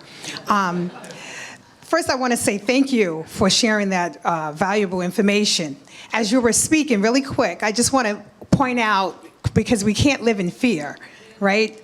And fraud occurs inside as well as outsiders. And the key is knowing, what am I going to do about it? And so I just want to share real brief that our bank specifically, and I'm sure other financial institutions, have information available as it relates to your business or relates to you personally. For example, not using checks. What are other forms of payment? ACH payments is one example. Other forms of using your credit card. If someone holds on to that debit card, you know what? Cancel the card, get a replacement card. You know, just basic things, and alerts, setting up alerts, communicating within the office. There are workshops, there are programs, there's information that is available to our customers that we share with you. And yes, we're investing millions and millions and millions of dollars, hiring more and more people, because fraud is clearly an epidemic, and the important thing we want to encourage everyone is to be informed and to know what to do about it. Thank you. That almost, needs an applause or something. Wow, that kind of investment is real and it's good. And if you haven't been by the new Chase space on 125th Street, I encourage it. They really are investing in Harlem. Let's get the panel up here. I think Daniel and Loren and Kenn and Don, let's all get up here and chop it up around international business, international affairs, and sort of the cybersecurity risks that come with that. You know, the world is connected. All countries are connected. People are utilizing the internet all day, every day. There's a lot of great things that come out of that, but one of the things of having a completely networked world is it's also vulnerable. So one of the things we wanted to do around the theme of how our local businesses leads to global commerce, right? So we know that, Upper Manhattan and Harlem has been really focused on entrepreneurialism and helping our startup businesses do great work. But now we're making sure that that's informing the entire world on how we can work together. So with this distinguished panel, and all of you can participate in this conversation. So even though we have this distinguished panel with some extreme expertise, all of you should jump in and tie in and certainly ask questions. But I'm going to start literally with the Mayor's Office of International Affairs. This young lady who has been a good steward for this city, but more importantly for me, she's been a great friend to Silicon Harlem, and we love it when she comes around and helps us out. So it was just apropos that she would be here today. This is right up her alley, especially the international connection that we're talking about. So Loren, why don't you come up here and say a few remarks from the very start here. Thank you, Clayton. Hi, everyone. I'm Loren Nadres, Director of Economic Development at the Mayor's Office for International Affairs. I feel like Clayton brought me here to bring a little bit of sunshine and positiveness, which is, I'm a glass half full person, so that's great. So I'll just share briefly about our office, what we do, but also, as far as brief sunshine and such, is the opportunities that we've got in regards to the cyberspace. and some opportunities that small businesses, innovators, entrepreneurs can tap into. And so briefly about our office, the Mayor's Office for International Affairs is the main liaison office of New York City to the whole international community. We've got the largest diplomatic corps in the world. And we are liaising with 116 consulates, 193 permanent missions to the UN and the UN. The economic development work that I lead in the office is threefold, particularly on the services that we provide, is one, bringing in international businesses into New York City, hence growing opportunities on innovation, hiring New Yorkers, et cetera. And then the second is working with New York City-based businesses, particularly immigrant-owned, minority-owned, and women-owned businesses, and helping them grow. And whether that be globally, we can also be a service to connect you to those opportunities. And then third are policies and programs that really serve your needs, New Yorkers' needs on the economic development front, international businesses as well. And the main program that I wanted to share today is the Cyber NYC initiative, which is a $100 million public-private partnership and investment that the city is doing to basically harness the creativity of people and New Yorkers and the international business community to create solutions to counter a lot of the things that we are facing on the cyberspace. And so I will go through that briefly. So with that, it really has, and that is really trying to create, Clayton was saying about high-paying jobs, really creating the path for New Yorkers towards high-paying jobs in the cyberspace. And that is a growing area there, and also creating jobs as well. So one is, three goals, is one, to create the cyber workforce of the future. And two, is to also establish New York City as the global leader on the cyberspace, particularly making it as an international landing pad for businesses all over the world, and really harnessing all the creative ideas on how to counter a lot of these cyber threats.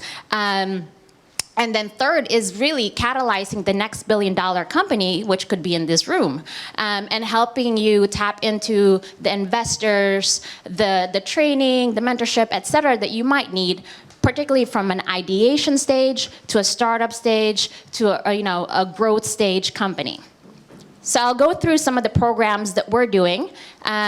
So there's several of them. There's about 6 key ones, and I'll give a snapshot of that. So one is the Global Cyber Center, and that is basically, it's being built at this time. So it's going to be basically a live lab. It's going to be 8 floors, and that's going to be at the heart of this initiative, 8 floors of a live lab of entrepreneurs and startups from all over the world, especially New Yorkers, to really try out and test out all these ideas on how to counter cyber threats, et cetera. And definitely one of the opportunities that we see is that we do have a lot of financial services in the area. We do have, a really vibrant sector. We see that as a potential way that, or I think our Citibank was that. So we've got also Chase.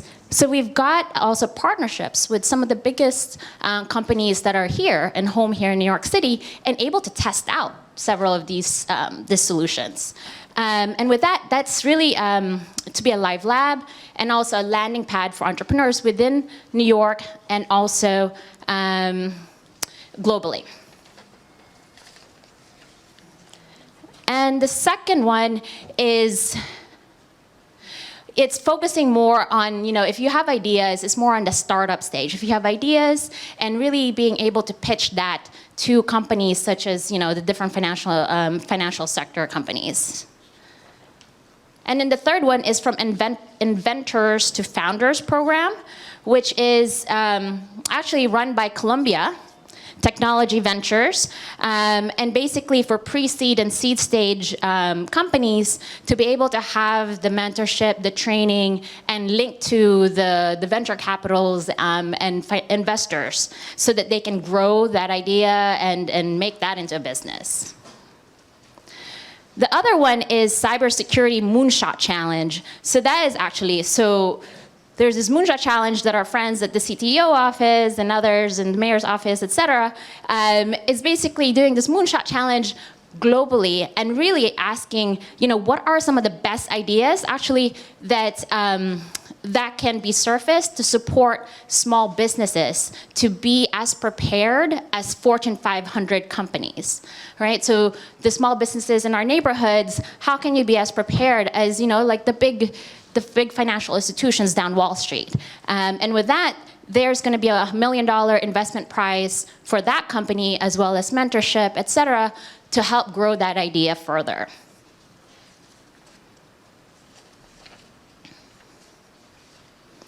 And then the next thing is, second to last, is the Applied Learning Initiative.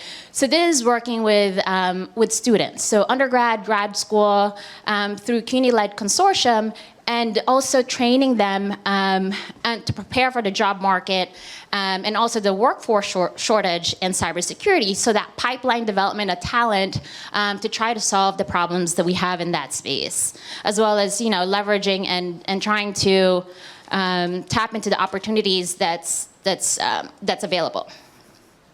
Last is the Cyber Bootcamp. So that Cyber Bootcamp is through our Full Stack Academy. So that also, we want to ensure that those that are tapping into these opportunities are also representative of New York, so all across all communities. And there's a large diversity and equity and inclusion aspect on that, so that the opportunities that are in this space is equally distributed. So that is a brief, snapshot of the program. I don't want to take up too much time because I know we've got a lot of folks here. But I think that for that aspect is really, there are all these threats, but there are also all these opportunities that are available, and the city is investing in to try to make solutions and try to build a better future on that aspect. And then the last point, and I'll end it on a personal note, I really love the work that Clayton has been doing on Silicon Harlem. It's been amazing, and it's even inspired me personally. So I have a 4-year-old that just wrapped up entrepreneurship camp, and also STEAM camp. And they're building out, they built and launched their first business in 5 days. So 4-year-old in 5 days built and launched their business, and the concept of that, and built a lemonade stand. They did, market research. They went and tested all this, lemonade stand at different places, which one was competitor. They were checking out their competitors, and then also what the pricing of that was, and then also interviewed all these people, and what flavor would you like, Clayton? Would you like strawberry? Would you pay for this and stuff? So it's really great. So and that was also some of the programs across the city, are to get these young folks to also just kind of think through these ideas and think of the possibilities and building the future and building the solutions. I think it's great. And I really love this STEAM camp. We also participate at our office with Clayton on that, particularly because I definitely think there's so many resources that the city does, and in partnership with Silicon Harlem, for example, it's just making sure also that our communities are able to tap into those. So with that said, thank you. Very good. Thank you, Loren. Ooh, that was a lot of opportunity. Ooh, jeez. I gotta get a new phone or something. So we're gonna keep it moving. And everybody okay right now? You okay? Okay, good. We're gonna put your questions for Loren in your head and in your phone. We're gonna come back to that. We're gonna have a good, strong Q&A time frame. I'm gonna keep the panel going, but I also have, are you gonna join the panel here, Tariq? Why don't you come on up? So we have City College here. He's the head of engineering. He probably won't want me to say this, but I came to his lab, and there are things they're doing at City College that is really scary. But since the DA's office is here, I'm not going to tell on you. It is scary. Scary. I'm not that, and I see a lot of stuff. The stuff I saw over there was like military level. So I encourage you to speak to him directly. I don't want to get arrested up in here. All right, so Kern, who you seen, he's also from the DA's office. We have Daniel here from LDI.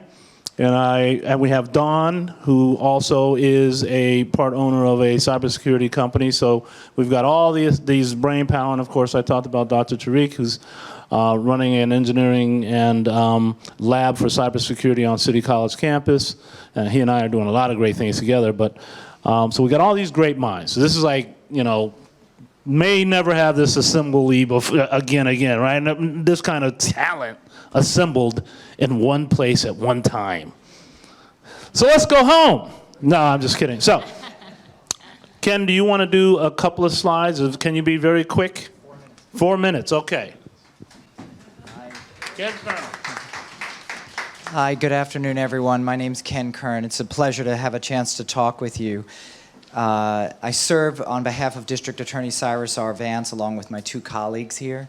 I just want to ask you 3 questions. Did you know that 17 months ago the city of Atlanta was hit with a ransomware attack and that they could not have basic government functions going on?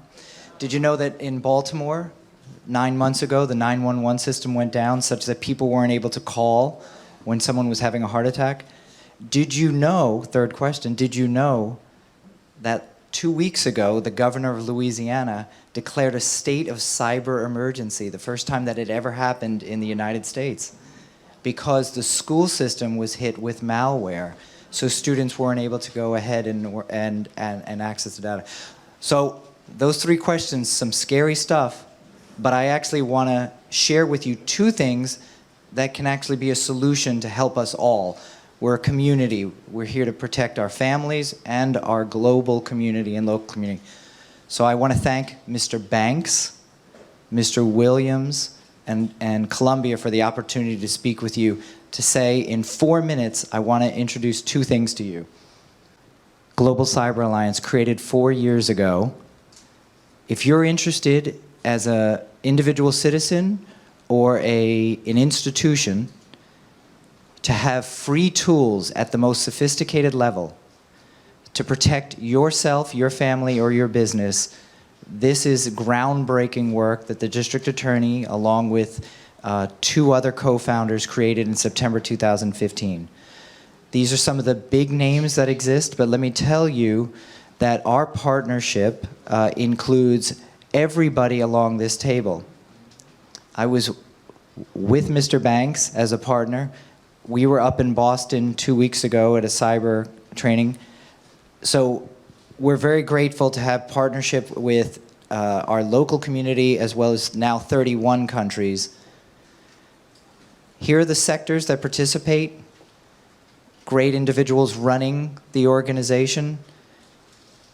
When we were trying to figure out what it is that we tackle, phishing was the #1 because 80% of all attacks start from the phishing campaigns. 4 free tools. If you take anything away from this, I want you to take 2 things away. You can get this free tool, these 4 free tools, at globalcyberalliance.org. Downloadable with easy to understand videos. So even if you don't have a business, but your friend does, or a member of your church does, please go ahead, globalcyberalliance.org. We want to protect our business. Toolkit #3 is fully there. If you introduce that into your cybersecurity framework, you increase your cybersecurity potential 85%. You're stronger 85% using that toolkit. I'm going to skip ahead. I heard the remarks about Africa. We're thrilled that in Nigeria we have partners there, elite cybersecurity professionals that are working with the other 31 countries to really try to figure out a global solution. Second thing I want you to take away, we talk about the threats to the city, and the city is leading on this. Along with the district attorney's office, the New York Police Department, our Global Cyber Alliance, and the New York City Cyber Command created something called the New York City Cyber Critical Services and Infrastructure. Wall Street Journal article announced on April 1st of this year, which said what?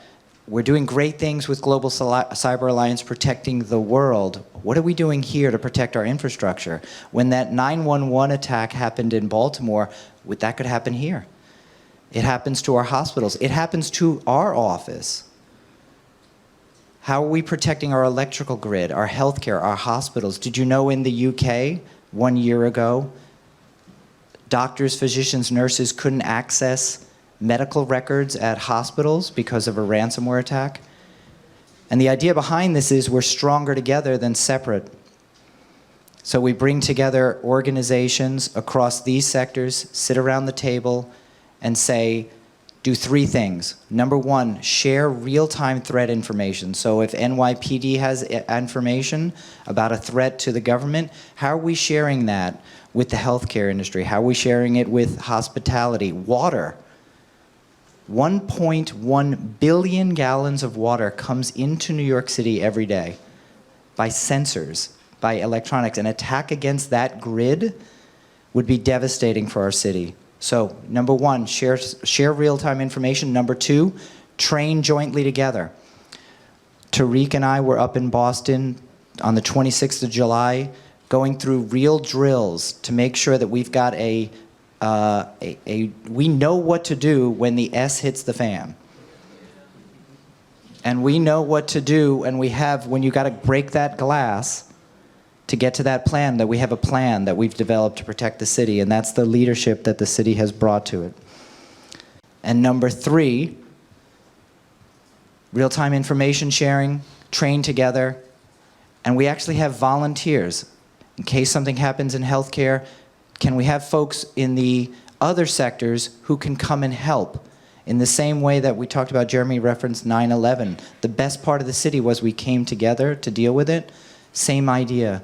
So I have for you up here the article of Wall Street Journal, New York City creates a cybercrime brigade. That's for everyone that we'll hand out. And then a recent CNN article about the training we did.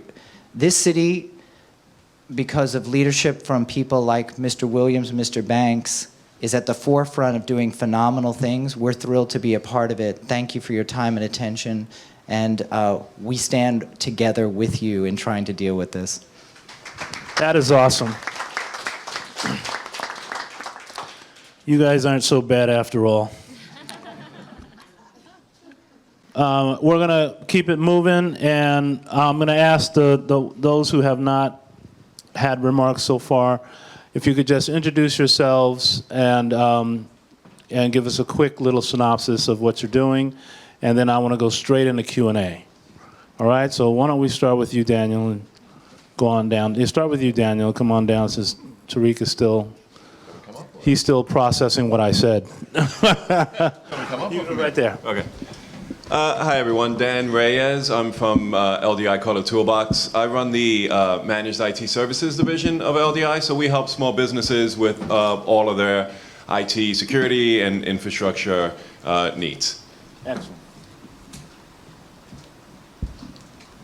Hello, I'm Don Ulsch. I'm the CEO of Cyber 2020 out of New York and Delaware.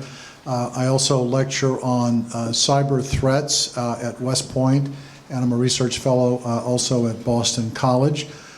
My firm specializes in the use of artificial intelligence, machine learning, and deep learning applied to cyber threat detection, principally from adversary nation states such as China, North Korea, Iraq, Iran, Syria, and transnational organized crime.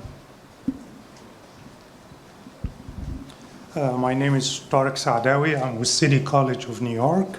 I'm a professor there, but also I have a cybersecurity lab. That's my area.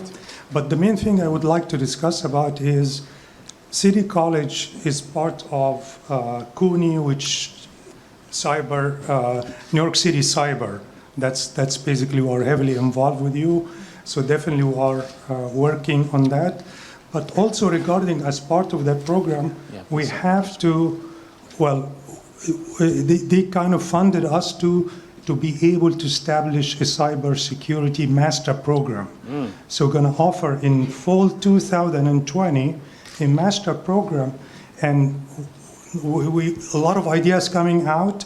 As a matter of fact, we're going to also offer where a student can start bachelor and master together in 5 years in cybersecurity only. So that's also in the workout. In terms of industry participation in the program, we really have, for example, now Facebook is teaching a course, a lab, hands-on experience in our departments in computer science. We're doing the same approach with other industry. I'm talking now with Verizon, talking with AT&T. Basically, a lot of industry will be involved also in that master program. Now, one last thing I would like to mention is the training we had with the Cyber Global Alliance on Friday. It was a great thing. It was really a drill where it has, first of all, it was different people from different sector, health, from financial, from transportation, from the energy, education, and we all sat in the same room where IBM had that simulated environment of a cyber attack, and it was really great. I mean, it was quite an experience, and I think there will be a continuation. I hope also that a smaller version for the education, for that master program we're talking about, we can convince IBM to design a specific version to go for a master program in cybersecurity, because again, those are the future leaders in cybersecurity, and we have to pay attention to their needs. All right. So I'm going to ask a couple of questions, but anyone who has a question right now, I'm going to start it up. We're going to try not to do speeches, right? I'm in New York, so I know that happens. We're going to try to keep it to, we got too many great minds up front to, I know everyone else has a great mind too, but please try to do a question because I learn more from your questions. Okay, at the risk of sounding like a Luddite, I have 4 people who work for me. Do I need to put online access information about them, or can I just put that in a separate computer that's not online and protect their information that way? Because marital status, birthplace, that stuff doesn't have to be online. If I have that in a separate computer and I maintain 2 systems, one's online, the other one is standalone, is that a practical way to secure information? Okay, straight up question. Who's got the answer? I'll start, and there are a lot of experts here. Do you know in Singapore, they on every desk for every person who works for the government, they get 2 computers, one for their personal, one for their business. So what you're saying is for your business, can you separate out the data from what's pertinent and what's, say, non-pertinent? Absolutely. And I can say, getting companies and businesses away from collecting some of this data, your dentists don't need your social security numbers, so you don't need to give it. Be careful with what you give out. Depends on how expensive it is. Let's keep it real. We have a question over here. Hi, this is for Don Ulsch. Don, it seems that in some respects we're behind the curve when it comes to addressing the whole issues of cyber threats. Is it possible for us to get ahead of that and in essence leapfrog, say with some of the methodologies that you're developing at Cyber 2020? Yeah, I mean, it's a great question. I mean, the problem is that the cyber attacks occur every day, 24/7. And so if we look at who is attacking us, they're largely well-funded organizations, whether it's organized criminal groups out of Eastern Europe, sometimes in Asia, or whether they are adversary nation states. The issue is, if you take the Ministry of State Security in the People's Republic of China, multi-trillion-dollar economy, they can throw as much power, as much hacking power as can North Korea and even Iran as they wish to. So it's very hard to combat that. So the way that I look at the situation right now is that some days they win, some days we win. But there are two things going on right now that are particularly important.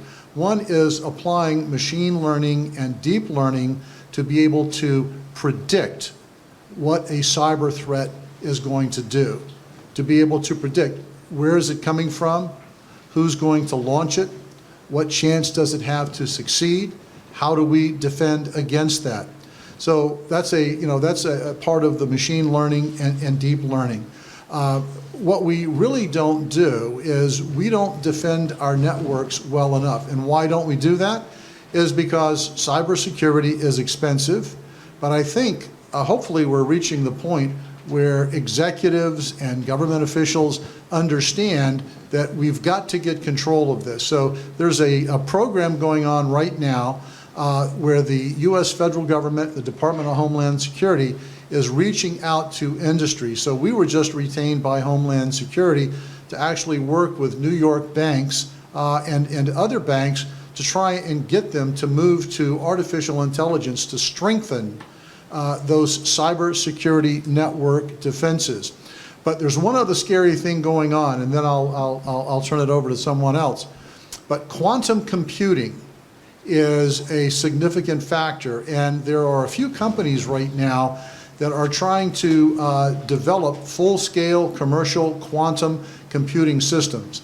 When that happens, all of the data that we have encrypted right now is virtually unencrypted if they're attacked using quantum technology. So there's a lot of money right now going into a few companies that are developing quantum encryption. So if we look at why major states such as China and Russia have been collecting even top secret information from the United States for years, even though it might take them 100 years or 400 years to break the encryption algorithms, the utilization of quantum technology can break those encryption algorithms very quickly, almost immediately. So in my view, this is a cyber war because we are defending against attacks that can actually kill people, that can destroy plants. So the internet now has been turned into a weapon of destruction, and it can cause a lot of damage, such as the steel mill in Germany that was literally blown up in a cyber attack in 2014. Okay. I just wanted to cheer everybody up. Yeah, I guess so, man. Well, thank you, Don. That's actually really good insight. And obviously, again, every bad thing that we hear actually should lead to an opportunity. We have a chance to try to stop some of these things. Do you have a question? Okay. Let's keep it a question, my man. Will do. Keith Williams, it's been a challenge with tech, but thank you. But thank you very much for people like Clayton Bank and coming to these. I've gotten a little bit better, a little more comfortable. On your computer, you're really working diligently. You suddenly get this pop-up that something needs to be updated. It could be AVAS or Microforce or something. The deepest trouble I had, I responded to what I thought was the correct Microsoft logo. The colors was in different places than normal. I had to have 3 on separate occasions go deep. How can a person that doesn't have a lot of tech savvy be able to identify a real update that's necessary compared to something that's not? Excellent. Great. Daniel?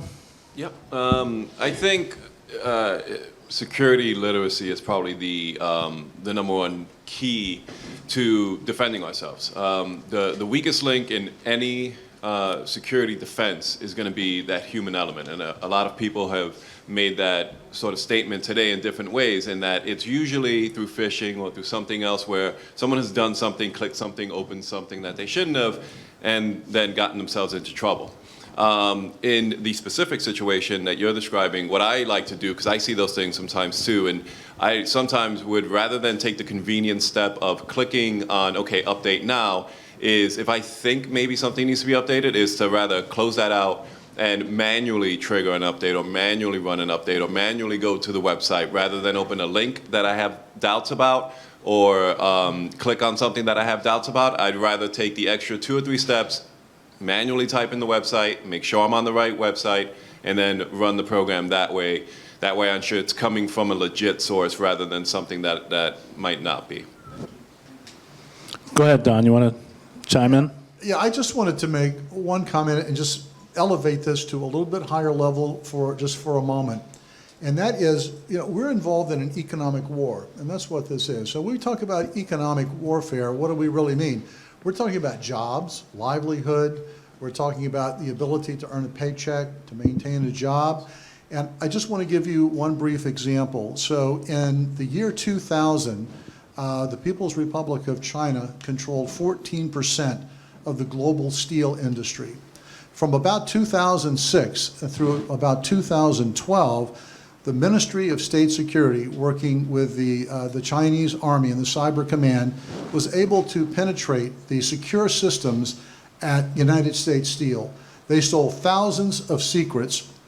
That information was turned over to the commercial but sort of government-controlled steel industry in China. And today, or as of 2015, China now controls 49%, close to 50% of the global steel market. Now, that results in a loss of market share, loss of revenue, loss of stock value, loss of income. Over 15,000 jobs in the US were lost, and that doesn't even include the jobs that were lost downstream with all the suppliers around the world. So, when we think about cyber threats, it really is about money, it's about the economy, and establishing economic superiority as part of a strategic global threat. So let me ask you a question, Loren. When you are working within your facility, first of all, Don, you are really, something else with your statistics. I love it, though. We need to know this. But it leads to a good point when you talk about economics. You're looking at international business now. Everyone's like basically an international company. How are you advising some of the people you work with, those who are trying to get more and more relationships with other countries? How does that work within the mayor's office? Yeah, sure. So I think some positive statistics and some data as well is that, I think maybe what I'll share is the competitive advantages that we have as New York City. As I was sharing, we have a ton of the Fortune 500s here, so we can really test out a lot of the solutions and also really partner, just literally take the subway down and partner with several of the biggest companies, and they're also hungry to create these solutions. And also I think the other aspect is that, we've got a really large and diverse workforce. We have a 4.4 million people. Is also everyone wants to come to New York. I like to say that, biased about it, but there's a lot of opportunities that we're offering up as a city, and $100 million public-private investment. And that also, I think, to break that down, is that $30 million is from the city, but the chunk is $70 million from private companies that are investing in this, and it's growing continuously. And I think the other aspect that you alluded to as well, Clayton, is also the really, for us New Yorkers, the opportunities there for building a cyber workforce. It's basically, the future. What are the solutions that we're going to be able to make? And Columbia and the CUNY-led affiliates are really doing a lot of things to get some of the undergrads and even younger folks to really get into that space. So I really come from a space that there's a lot of talent, there's a lot of innovation, there's a lot of excitement, there's a lot of investment, money being put where where people are saying that they're going to do it. So I think that's a positive aspect. I think the other aspect also is there's a lot of funders. So here alone is $1.2 billion in VC funding in 2017. A lot of that is also a growing space for, if you're trying to figure out solutions in this space, there's money out there to pitch your ideas, and folks are hungry for those ideas because there's also a lot of commercial demand that is happening. And then, being we're at Columbia, we have 100+ academic and universities. And so as far as brilliant minds, we've got it all here. And then on the global international aspect as well is that, we're linked to every single country. And really using that through our office is really using that to leverage and being a convener and bringing those ideas and those solutions to the city. Excellent. Ken, I'm going to ask you to follow up on that with the Alliance and what that's doing. You talked a little bit about it in your presentation, but tell me about it from the perspective of just an entrepreneur in this room or a business here in Upper Manhattan or in New York City. How do they, like, why would they join the Alliance? Well, what's the incentive? Is there a cost? I want to be a little more detailed. Yeah. So Global Cyber Alliance is the organization that I talked about, which the district attorney created in September of 2015. There's no cost. It's not a pay-to-play, meaning you just bring your talents and your interest into that conversation. You can be a large company or entity like a Bloomberg, or you can be a small mom and pop that wants to contribute. I think the idea behind all of it is that the experience that individuals, not just the techies, bring to the table is really invaluable. So we have 3 different committees. I showed you the executive committee. That's the legal one that has to exist. Then there's something called the strategic advisory committee. What's that? That's the folks who set the course. What are we going to tackle? What do we need? What's the problems? That's where the voices in this room and others can actually say, look, we've got problems that we need to deal. Our churches, our congregations are being hit with cyber attacks. How are you going to focus on that? We want you to help us with that. So why do people join? Because all of us want to do the right thing. That starts. And all of us want to do it in an intelligent, coordinated way. And when you put together something that doesn't require you to pay, gives you value without cost, and helps change the lives of our children, people want in on that. Wow, that's good to know. And so all of us should be looking at that. I'm going to come to you, Judith, in one moment. I just want to ask Dr. Tarek, did I pronounce that better? Thank you so much. Like I said, I went over to your lab. I met some of your students. Very impressive. What's the future like when we look at preparing our pipeline for cybersecurity specialists? Like, what do you? I haven't even, when I looked around the country at different colleges, I didn't see a lot of master programs. I haven't seen really any PhD programs. But I'm just curious, like, how do we start to, or how do you look at the pipeline? Okay, to mention actually the PhD program, our PhD students is Hussein. If he's coming here, he can mention about what he's doing. But basically, we can't hear Clayton. Say it again. Oh, okay. Sorry.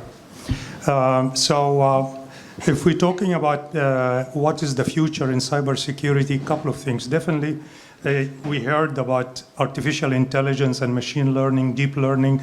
This area is growing very fast, very rapidly. This is a must area. However, there are new areas also that people are looking at. For example, what is the best system everybody knows about in defending? It is human body. So how can we emulate the human body to the network? So that's another area called artificial immune system. So we mimic what is in the human body to the network. The network is like the human body, and we put all kind of protection similar to what we as a human do. So that's totally new area, and actually we have research going in that area. Another area that's very important also is blockchain. We all know about Bitcoin, and the technology below Bitcoin is called blockchain, and it is secure. And what is it? It is nothing more than a distributed, secure database. It's like general ledger in the business, but the general ledger is spread across everybody like in Bitcoin. So everybody can monitor that general ledger. So that's the blockchain. So now how we can use that also in cybersecurity, we developed actually patent in cybersecurity using blockchain. It belongs to City University of New York. So that's another area. And definitely there is a lot of other areas that are coming in the pipe, but that just to give you a flavor of what is going. Nothing like having a professor on the board. There will be a test after this. We're going to go to you, young man, and then we're going to come up here to Judith. Yes. Hello. Thank you all for being here on this panel. My question, I work in the space of digital literacy and digital learning, both K-12 and adults. And I always find myself grappling with how do you create compelling content for, obviously I'm talking about all people, but if you know any organizations or people that come to mind who really are well equipped to help either that kind of high school to college age person deeply understand the power of digital security, digital understanding, or adults maybe 10 years deep in their career and have proficiency in law or other skills, but really do need to understand how to protect themselves and protect their organizations. Do you know any organizations that really are hyper-focused on that literacy and education portion? That's the question. Silicon Harlem. Yeah, we do a lot of that, and I'll talk to you afterwards about that. I'm glad that you're interested in that. We definitely do a lot of that. The gentleman right there in the plaid jacket, he will also help you with that. Judith, and then we'll come back to you. I just have a quick question about, so I'm a techie, and I can detect these fraud emails and things like that. And like, for example, for the Microsoft, when you actually would go to Microsoft and like go to the website and want to report like something like this or fraud, I find like when I go to like Google or Facebook, I want to report, and they have like a link like report fraud, and then you just go through this endless loop, and then you just get discouraged to actually report that you've detected a fraud. And there's sometimes I will go out my way because I see this fraud can become really, you know, like because I can pick it up, I can see it. So where is the responsibility on the other end of the company, like that has a link, that's a valid link that you can actually report an incident, and they take responsibility in handling that fraud or that makeshift logo or things like that that they can report to you. So I feel like the companies don't want to receive it because they don't want to take responsibility for having to deal with these reports. But I feel like it's sort of important that there's a way that you, if you see something, say something, you know, like there's a way you could tell the company that there's something going on. I see it in my email. I want to let you know, alert you. And I feel like none of the companies have this type of feature. And then when they do, it like takes you to a 404 page. Like, Let me ask, Jeremy, have you run across any cases like this? I know what you're talking about. I've had the same experience. And unfortunately, it's not like there's a law that they have to have a way to do it. It's a nice thing to do. It seems like it's a corporate responsible thing to do. When I've come across stuff like that, and I've experienced the same exact thing that you were talking about, I just send it to like media relations, customer service. Like they have main websites, financial service, like the main website, legal@microsoft.com. That's going to a lawyer somewhere. You've advised them about it, you know, and that is really frustrating that they don't make that easier, because we make it a point. I mean, sometimes we have a contact, but sometimes we don't. We're just reaching out to, are we good? Sometimes, oh, you want his to have here, okay. Check out an organization called HackerOne. That's exactly what they do. Oh, great. There you go.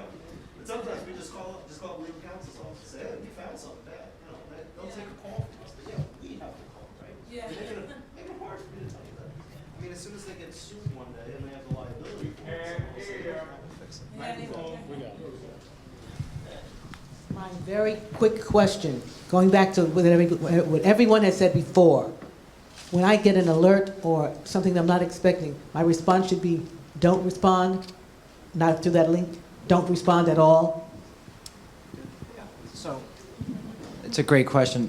I think the advice is to go back to what Jeremy said. If you get some sort of notice, you don't know at that moment whether that's authentic or not. So make a phone call, reach out another way, have a conversation, and then you at least you have somebody who works for that organization who is talking to you, so you can make the informed decision. Okay.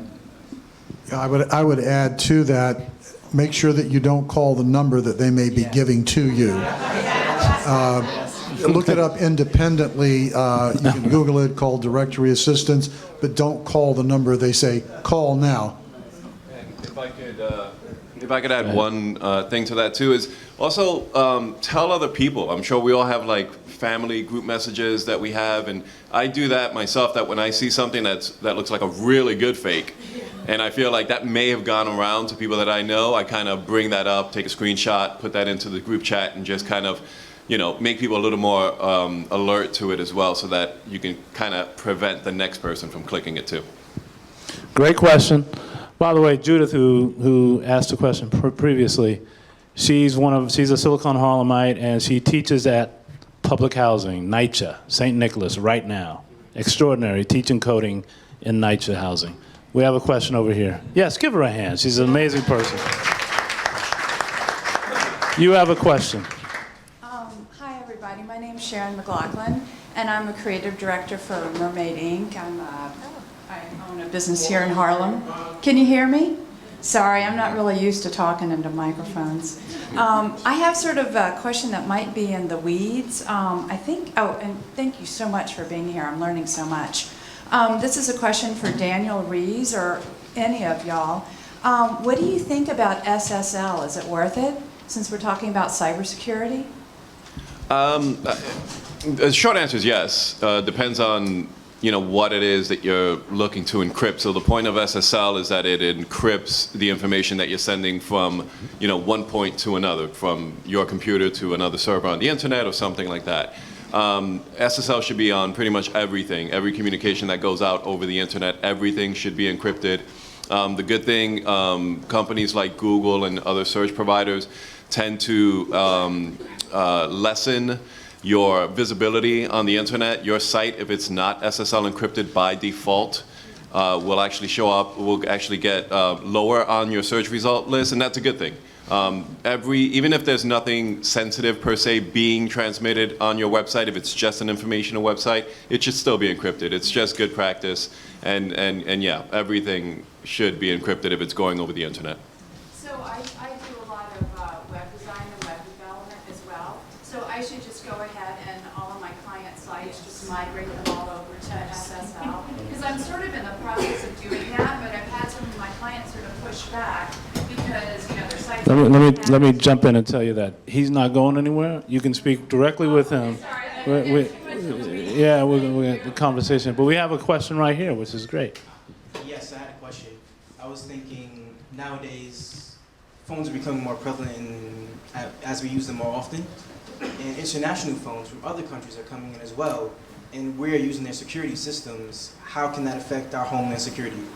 Don, you want to start with that? Yeah, this is a huge fraud issue. I get calls all the time from overseas.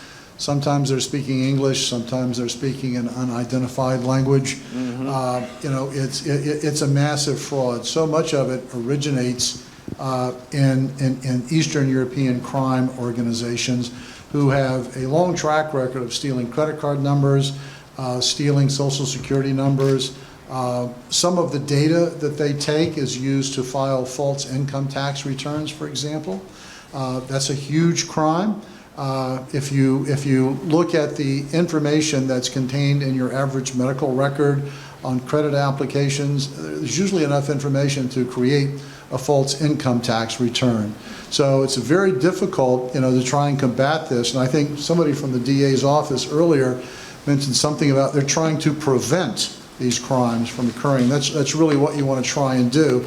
So, you know, being aware of this as an issue, being aware that you might not want to be disclosing information to somebody over the phone, particularly if you don't know who they are or who they're representing, use caution. I know one of the popular frauds that's going on now is you can get it on your computer or you'll get a call on your cell phone.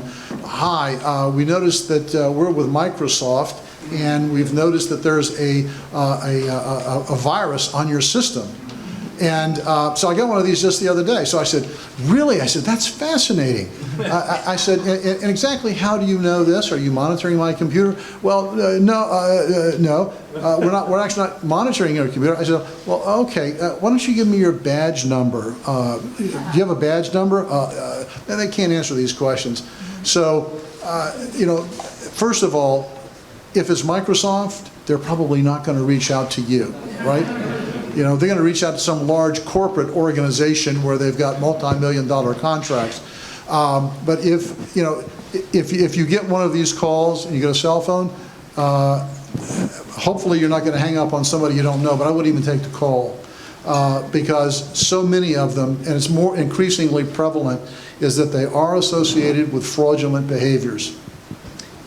Could I add something? I don't know if I answered the question. I think you did, and we're going to have Ken comment on it too, but your question is a good one because the phones are one of the most vulnerable devices that we're walking with these days.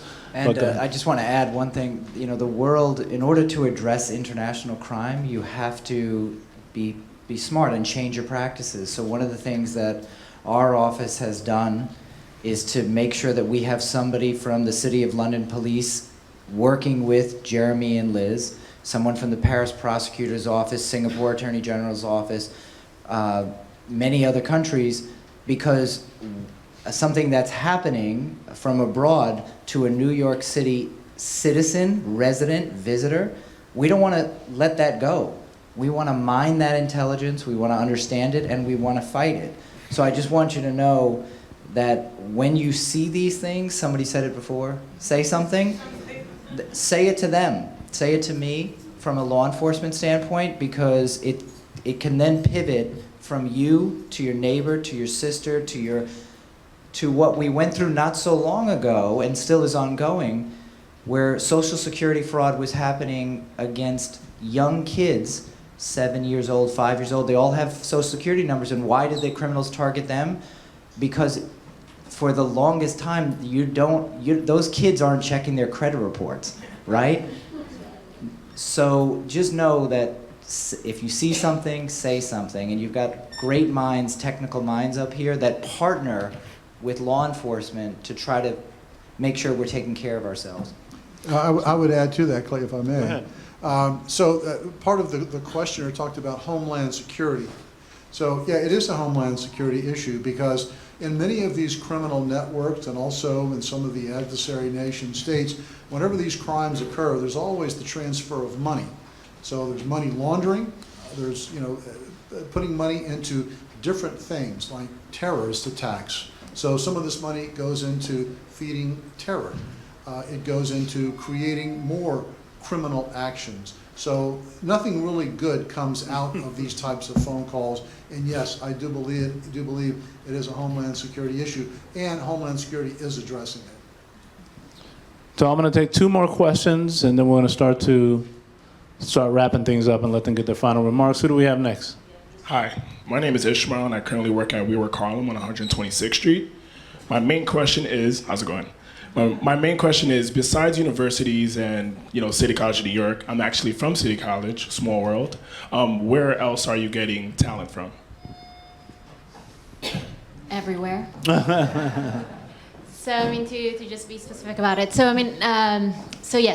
mean, across the neighborhoods and partnering through different community-based organizations is one. So locally, and I mean everywhere, particularly because then, like the Moonshot Challenge, we really want to bring in, beyond New York, just globally, almost every single country, and really partnering with them and try to, that $1 million price for the Moonshot Challenge and bring up, what are the solutions for small businesses to counter cyber threats and such. And we've received a ton of applications and ideas from around the world, and we're bringing that here. So when I say everywhere, it's kind of literally everywhere. Yeah, I would add there's the universities are really committed to cybersecurity, particularly here in New York, from Cornell to City College to NYU, all having built out real schools around cybersecurity. So the pipeline is starting to develop. What we have to do is start getting younger and younger and get more younger people to start seeing this as a career path. So we have to prepare our kids in elementary school and junior high school and high school as well, I believe anyway. Yeah. And you can be a part of that because WeWork has a great opportunity to provide space for things of this nature. So let's talk afterwards. Yeah, and if I may add to that, actually, WeWork. So you have the WeWork labs now, right? So I mean, my question is, are there kind of cyber focus with WeWork, since you have also a global network, and bringing that in. So it really, it's the question of, what can we each do into that space? But WeWork's amazing, and you have the WeWork lab. But I think the other aspect on the younger folks, we have the computer science for all, and I'm a real innovation entrepreneurship kind of champion. That's where I've spent all my time, and I've been an entrepreneur myself and all of this. So I mean, I think it's really in this innovation entrepreneurship aspect is really I'm a big champion on, and building these ideas, right? And really being able to leverage from a very young age, and that you're really creating all these different ways to change the world. Awesome. We have one more question? Okay, right here. Thank you very much, everybody, for coming in. There's a lot of great information you gave up. I'm Lionel Duran, and I just wanted to ask about, with the advent of 5G telecommunications coming in, what do you all see as a positive solution that's within 5G that'll help us all stay more safe? Well, I'll take a stab at it. I mean, every time a new technology is introduced, there's the good side and the bad side, right? There's the risk and the reward. So I was at the AT&T Global Network Operations Center about a week ago, and they do a very interesting job of monitoring attacks that are going on, traffic, all around the world.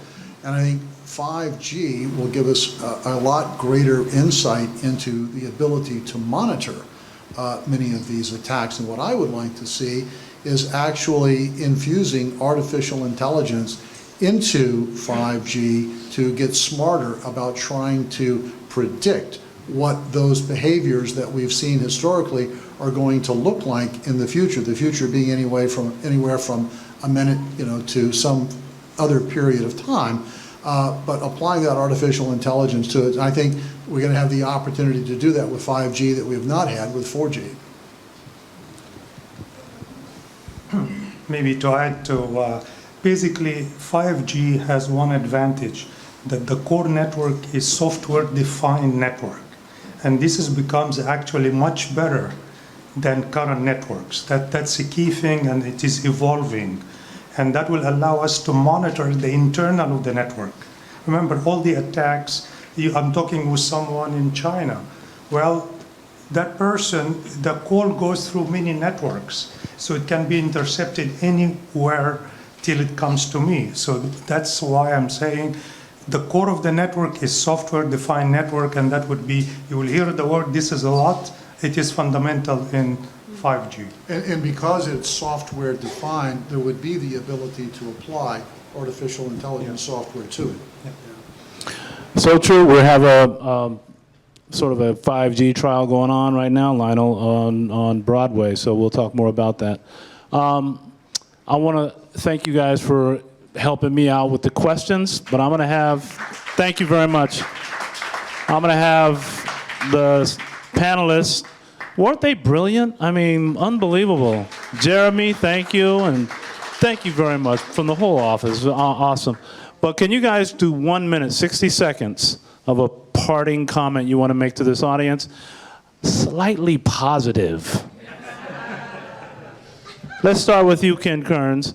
Give us a positive 1 minute sort of lasting comment. There are fantastic things happening in this city. We've got the best minds in the city. We are doing everything we can to address the cybersecurity challenges. From my vantage point, you have the private and public sectors working together like no one else. If I was an entrepreneur in this room, I would lean heavily on the brilliant minds in here to protect ourselves and to continue to have our competitive advantage as a city. And then from our office, just a note of gratitude to say thank you for having us be part of the conversation, to listen to you, to learn from you. And I wish you the very best. If you have any questions, please, Liz, Jeremy, or I are always available to you. Thank you to Mr. Williams, Mr. Banks. I think I've shared a lot of positiveness, no? You have. So I think on my end, I think it's that saying that if you can make it in New York, you can make it anywhere. So I'll just leave it at that, and that, you know, if we can, there's so much that's happening here. There's so many free resources that the city provides.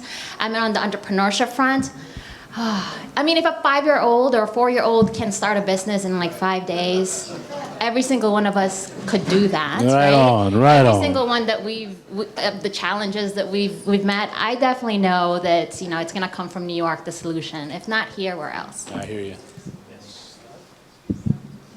After hearing Loren's comments about I have a 3-year-old son, and I'm going to have to tell him to step it up. We've got great expectations for him, but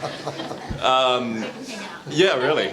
But you know, having young kids, a 3-year-old and now a 1-year-old, I think that from a positive perspective, all these resources, building that pipeline. I mean, I think that there's obviously we've seen so many great things in our lifetime, and you can only imagine what they're going to see when they're our ages, and how the world's going to change, and that they're going to be the driving force for that. And I think that despite all the kind of negative, scary stuff that's out there, you know, there's a lot more positive. And I think that a lot of people up here are driving that positive change. And, you know, there are resources for if you're a small business and you want to know how to take steps to protect yourselves. Companies like ours and folks up here can help you with that. And, you know, it's not all doom and gloom. There's a lot of good out there. When I walk into a room at a lot of conferences and sometimes with clients, I often hear the phrase, "Oh, Dr. Doom is in the room." I don't mean to be negative, but Yeah, well, I if would tell you that the on a shoe positive- fits. What's that? Oh, never mind. I would tell you that the positive thing that I see is organizations and groups like this getting together to discuss this, because this has not always been the case. When you went to a conference or some type of association meeting 5 years ago, 10 years ago, 15 years ago, these problems were happening, but you didn't see small business owners and citizens coming to these meetings. You just didn't see it. So there are two things that are happening. Number one, there are advances in technology that are attempting to keep pace with what the bad guys are doing, and that's a very good thing. Those messages are being communicated through these public-private partnerships that you were just referring to. And the access to a lot of the technologies and the software programs that help mitigate these risks are widely available and either free or very inexpensive. So I see those as very positive developments. Very good. Yeah, I guess the same thing really in terms of community together. This is true. 10 years ago, each company was getting hit and keeping it quiet. They don't want to publicize it, but now everybody talks about it. So that's the key thing. The other thing also is we cooperating. This wasn't existing in that industry in cyberspace and cybersecurity in the last 10 years or so. So now, I mean, one thing was the Alliance was doing is great because it has so many members, different sectors, talking about problems they face in their companies. This is unheard of. Okay, so that's one thing. The other thing also is the government, the city of New York, funded New York City Cyber. This is for all universities in New York City to participate. Columbia, City University of New York, NYU, Cornell. So we're all getting together and talking how we can achieve our purpose. So generally speaking, it is the community work is what is driving the security force to go further. Awesome, right? Positive, positive, good, brilliant. We've got just one last thing to do. Mr. Williams, would you mind coming up and adjourning this meeting with some closing comments? Give it up for the president of Greater Harlem Chamber of Commerce, Mr. Lloyd Williams. He is a handful, but we love him. I'm going to get busted after that, but... Said a handful.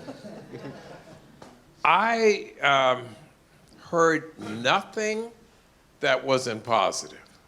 I sat in the back and I listened to everything, And sometimes, you know, you're too close to the forest to see the trees. And since I am not even remotely a techie, I listened with a different ear. I heard nothing but positivity because they were giving us information. And that's what we need. I look at the audience and I see from teenagers to senior citizens. I see people from banking to small business. And Kern, I hope that many of you, when you're leaving, grab his card and see if you can find a way to reach out to him, to speak to him, for he to come to your organizations or bring individuals from the DA's office.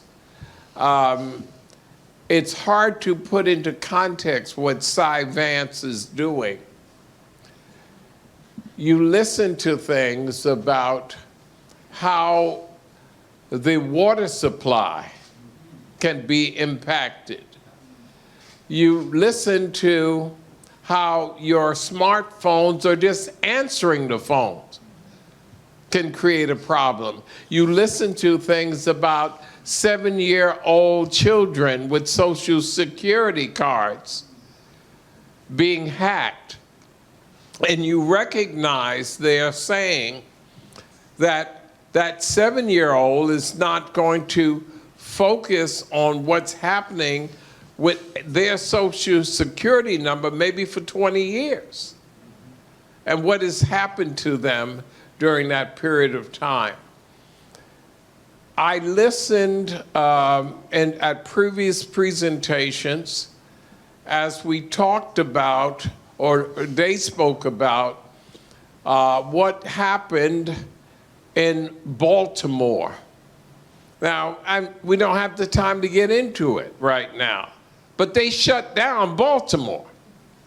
And when I asked about that, I found out, Kenn helped me, that there were 170 some odd cities in America that had been also shut down in ways that you could never imagine.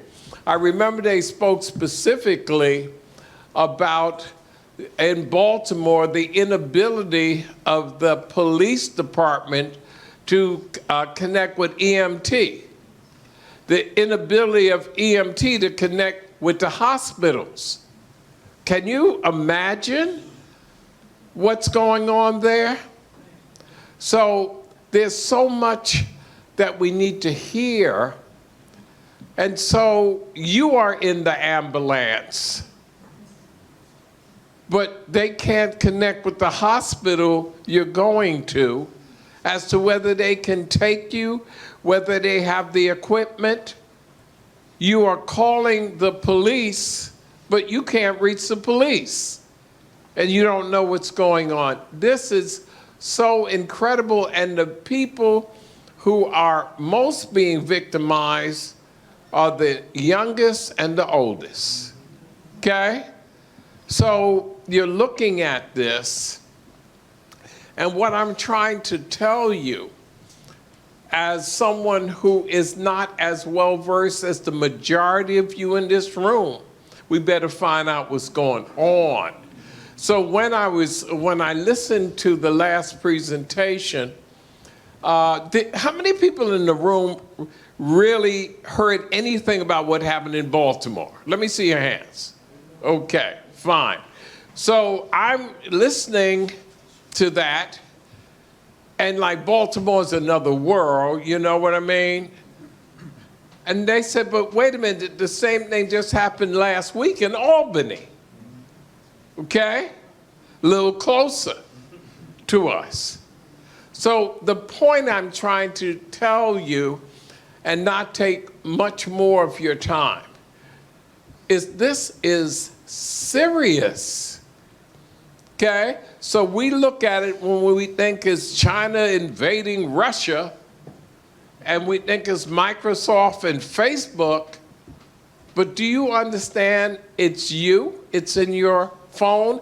How many of you received these calls? I remember very specifically what they said.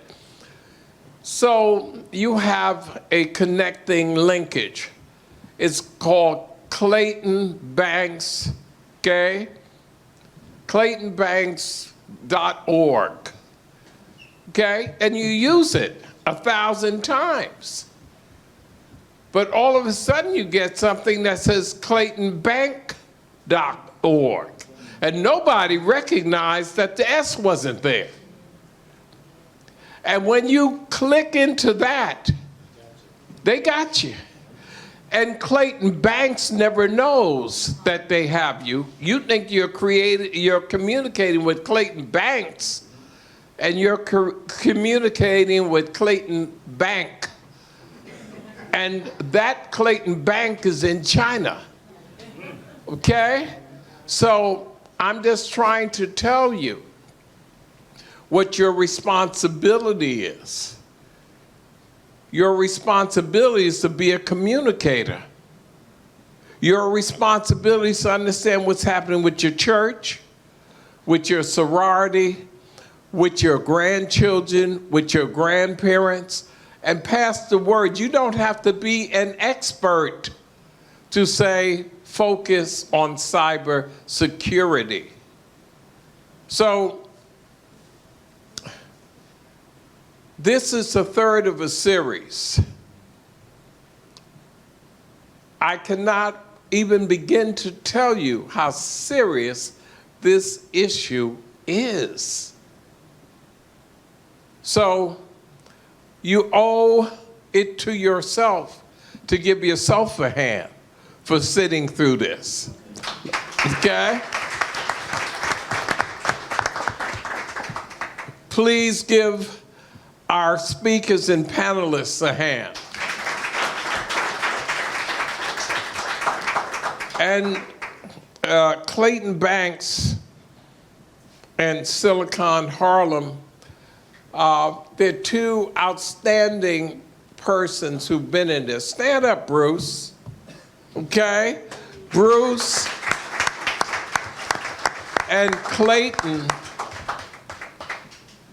Since Clayton and I have come together, Clayton has been in Australia, Clayton has been in Panama, Clayton has been in Jamaica, Clayton has been in Africa, all of that because people need to know and are dying to find out. Bruce Lincoln is one of these quiet giants. And Bruce, I don't think you know what you've done and how many people are better off because of what you're doing. They are trying to make sure that our communities, our world, our children, our parents, our grandparents are able to get past the myth, because we have a thing we're doing, and then I'll invite you to this. This Tuesday, the 13th upcoming, at the Adam Clayton Powell Jr. State Building from 2:30 to 4:30. Please pay attention to this. It's New York City Senior Citizens Day. And there's a session called Demystifying Technology for the seniors. And we want the seniors to know because it's their prescriptions. You got me? It is their bank accounts. You got me? It is their life savings. So make sure you have seniors come out, but young people come out who can speak to grandma. But what we have found out is grandma teaching the young people about technology. So take advantage of it. The DA's office, Kern, the partnership with them, City College of New York, LDI, the partnership, and I kept hearing about this fabulous lady from the mayor's office. You've got to meet her, she's so fabulous. Well, an understatement. So thank you all so much. Thanks for taking the time, much more to do. Mix and mingle if you can at the back. There's some beverages and cheese and crackers and whatever. You will do me one favor. I'm gonna leave it like this. Percy Sutton, I hope you always remember his name. If you haven't, look it up. One of the most magnificent political, civic leaders and technology.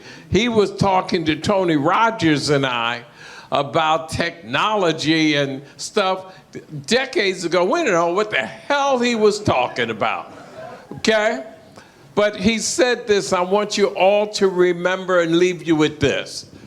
Ken, he said, I was asking him about, what's really happening here? And I want you to remember it. He said, the key word is the word common.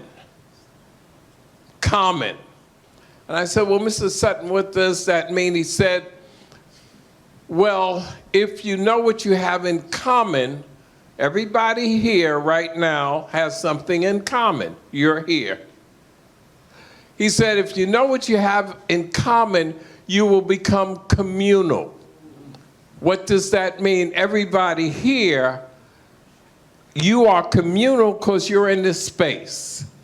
And he said, if you become communal, you will communicate, okay?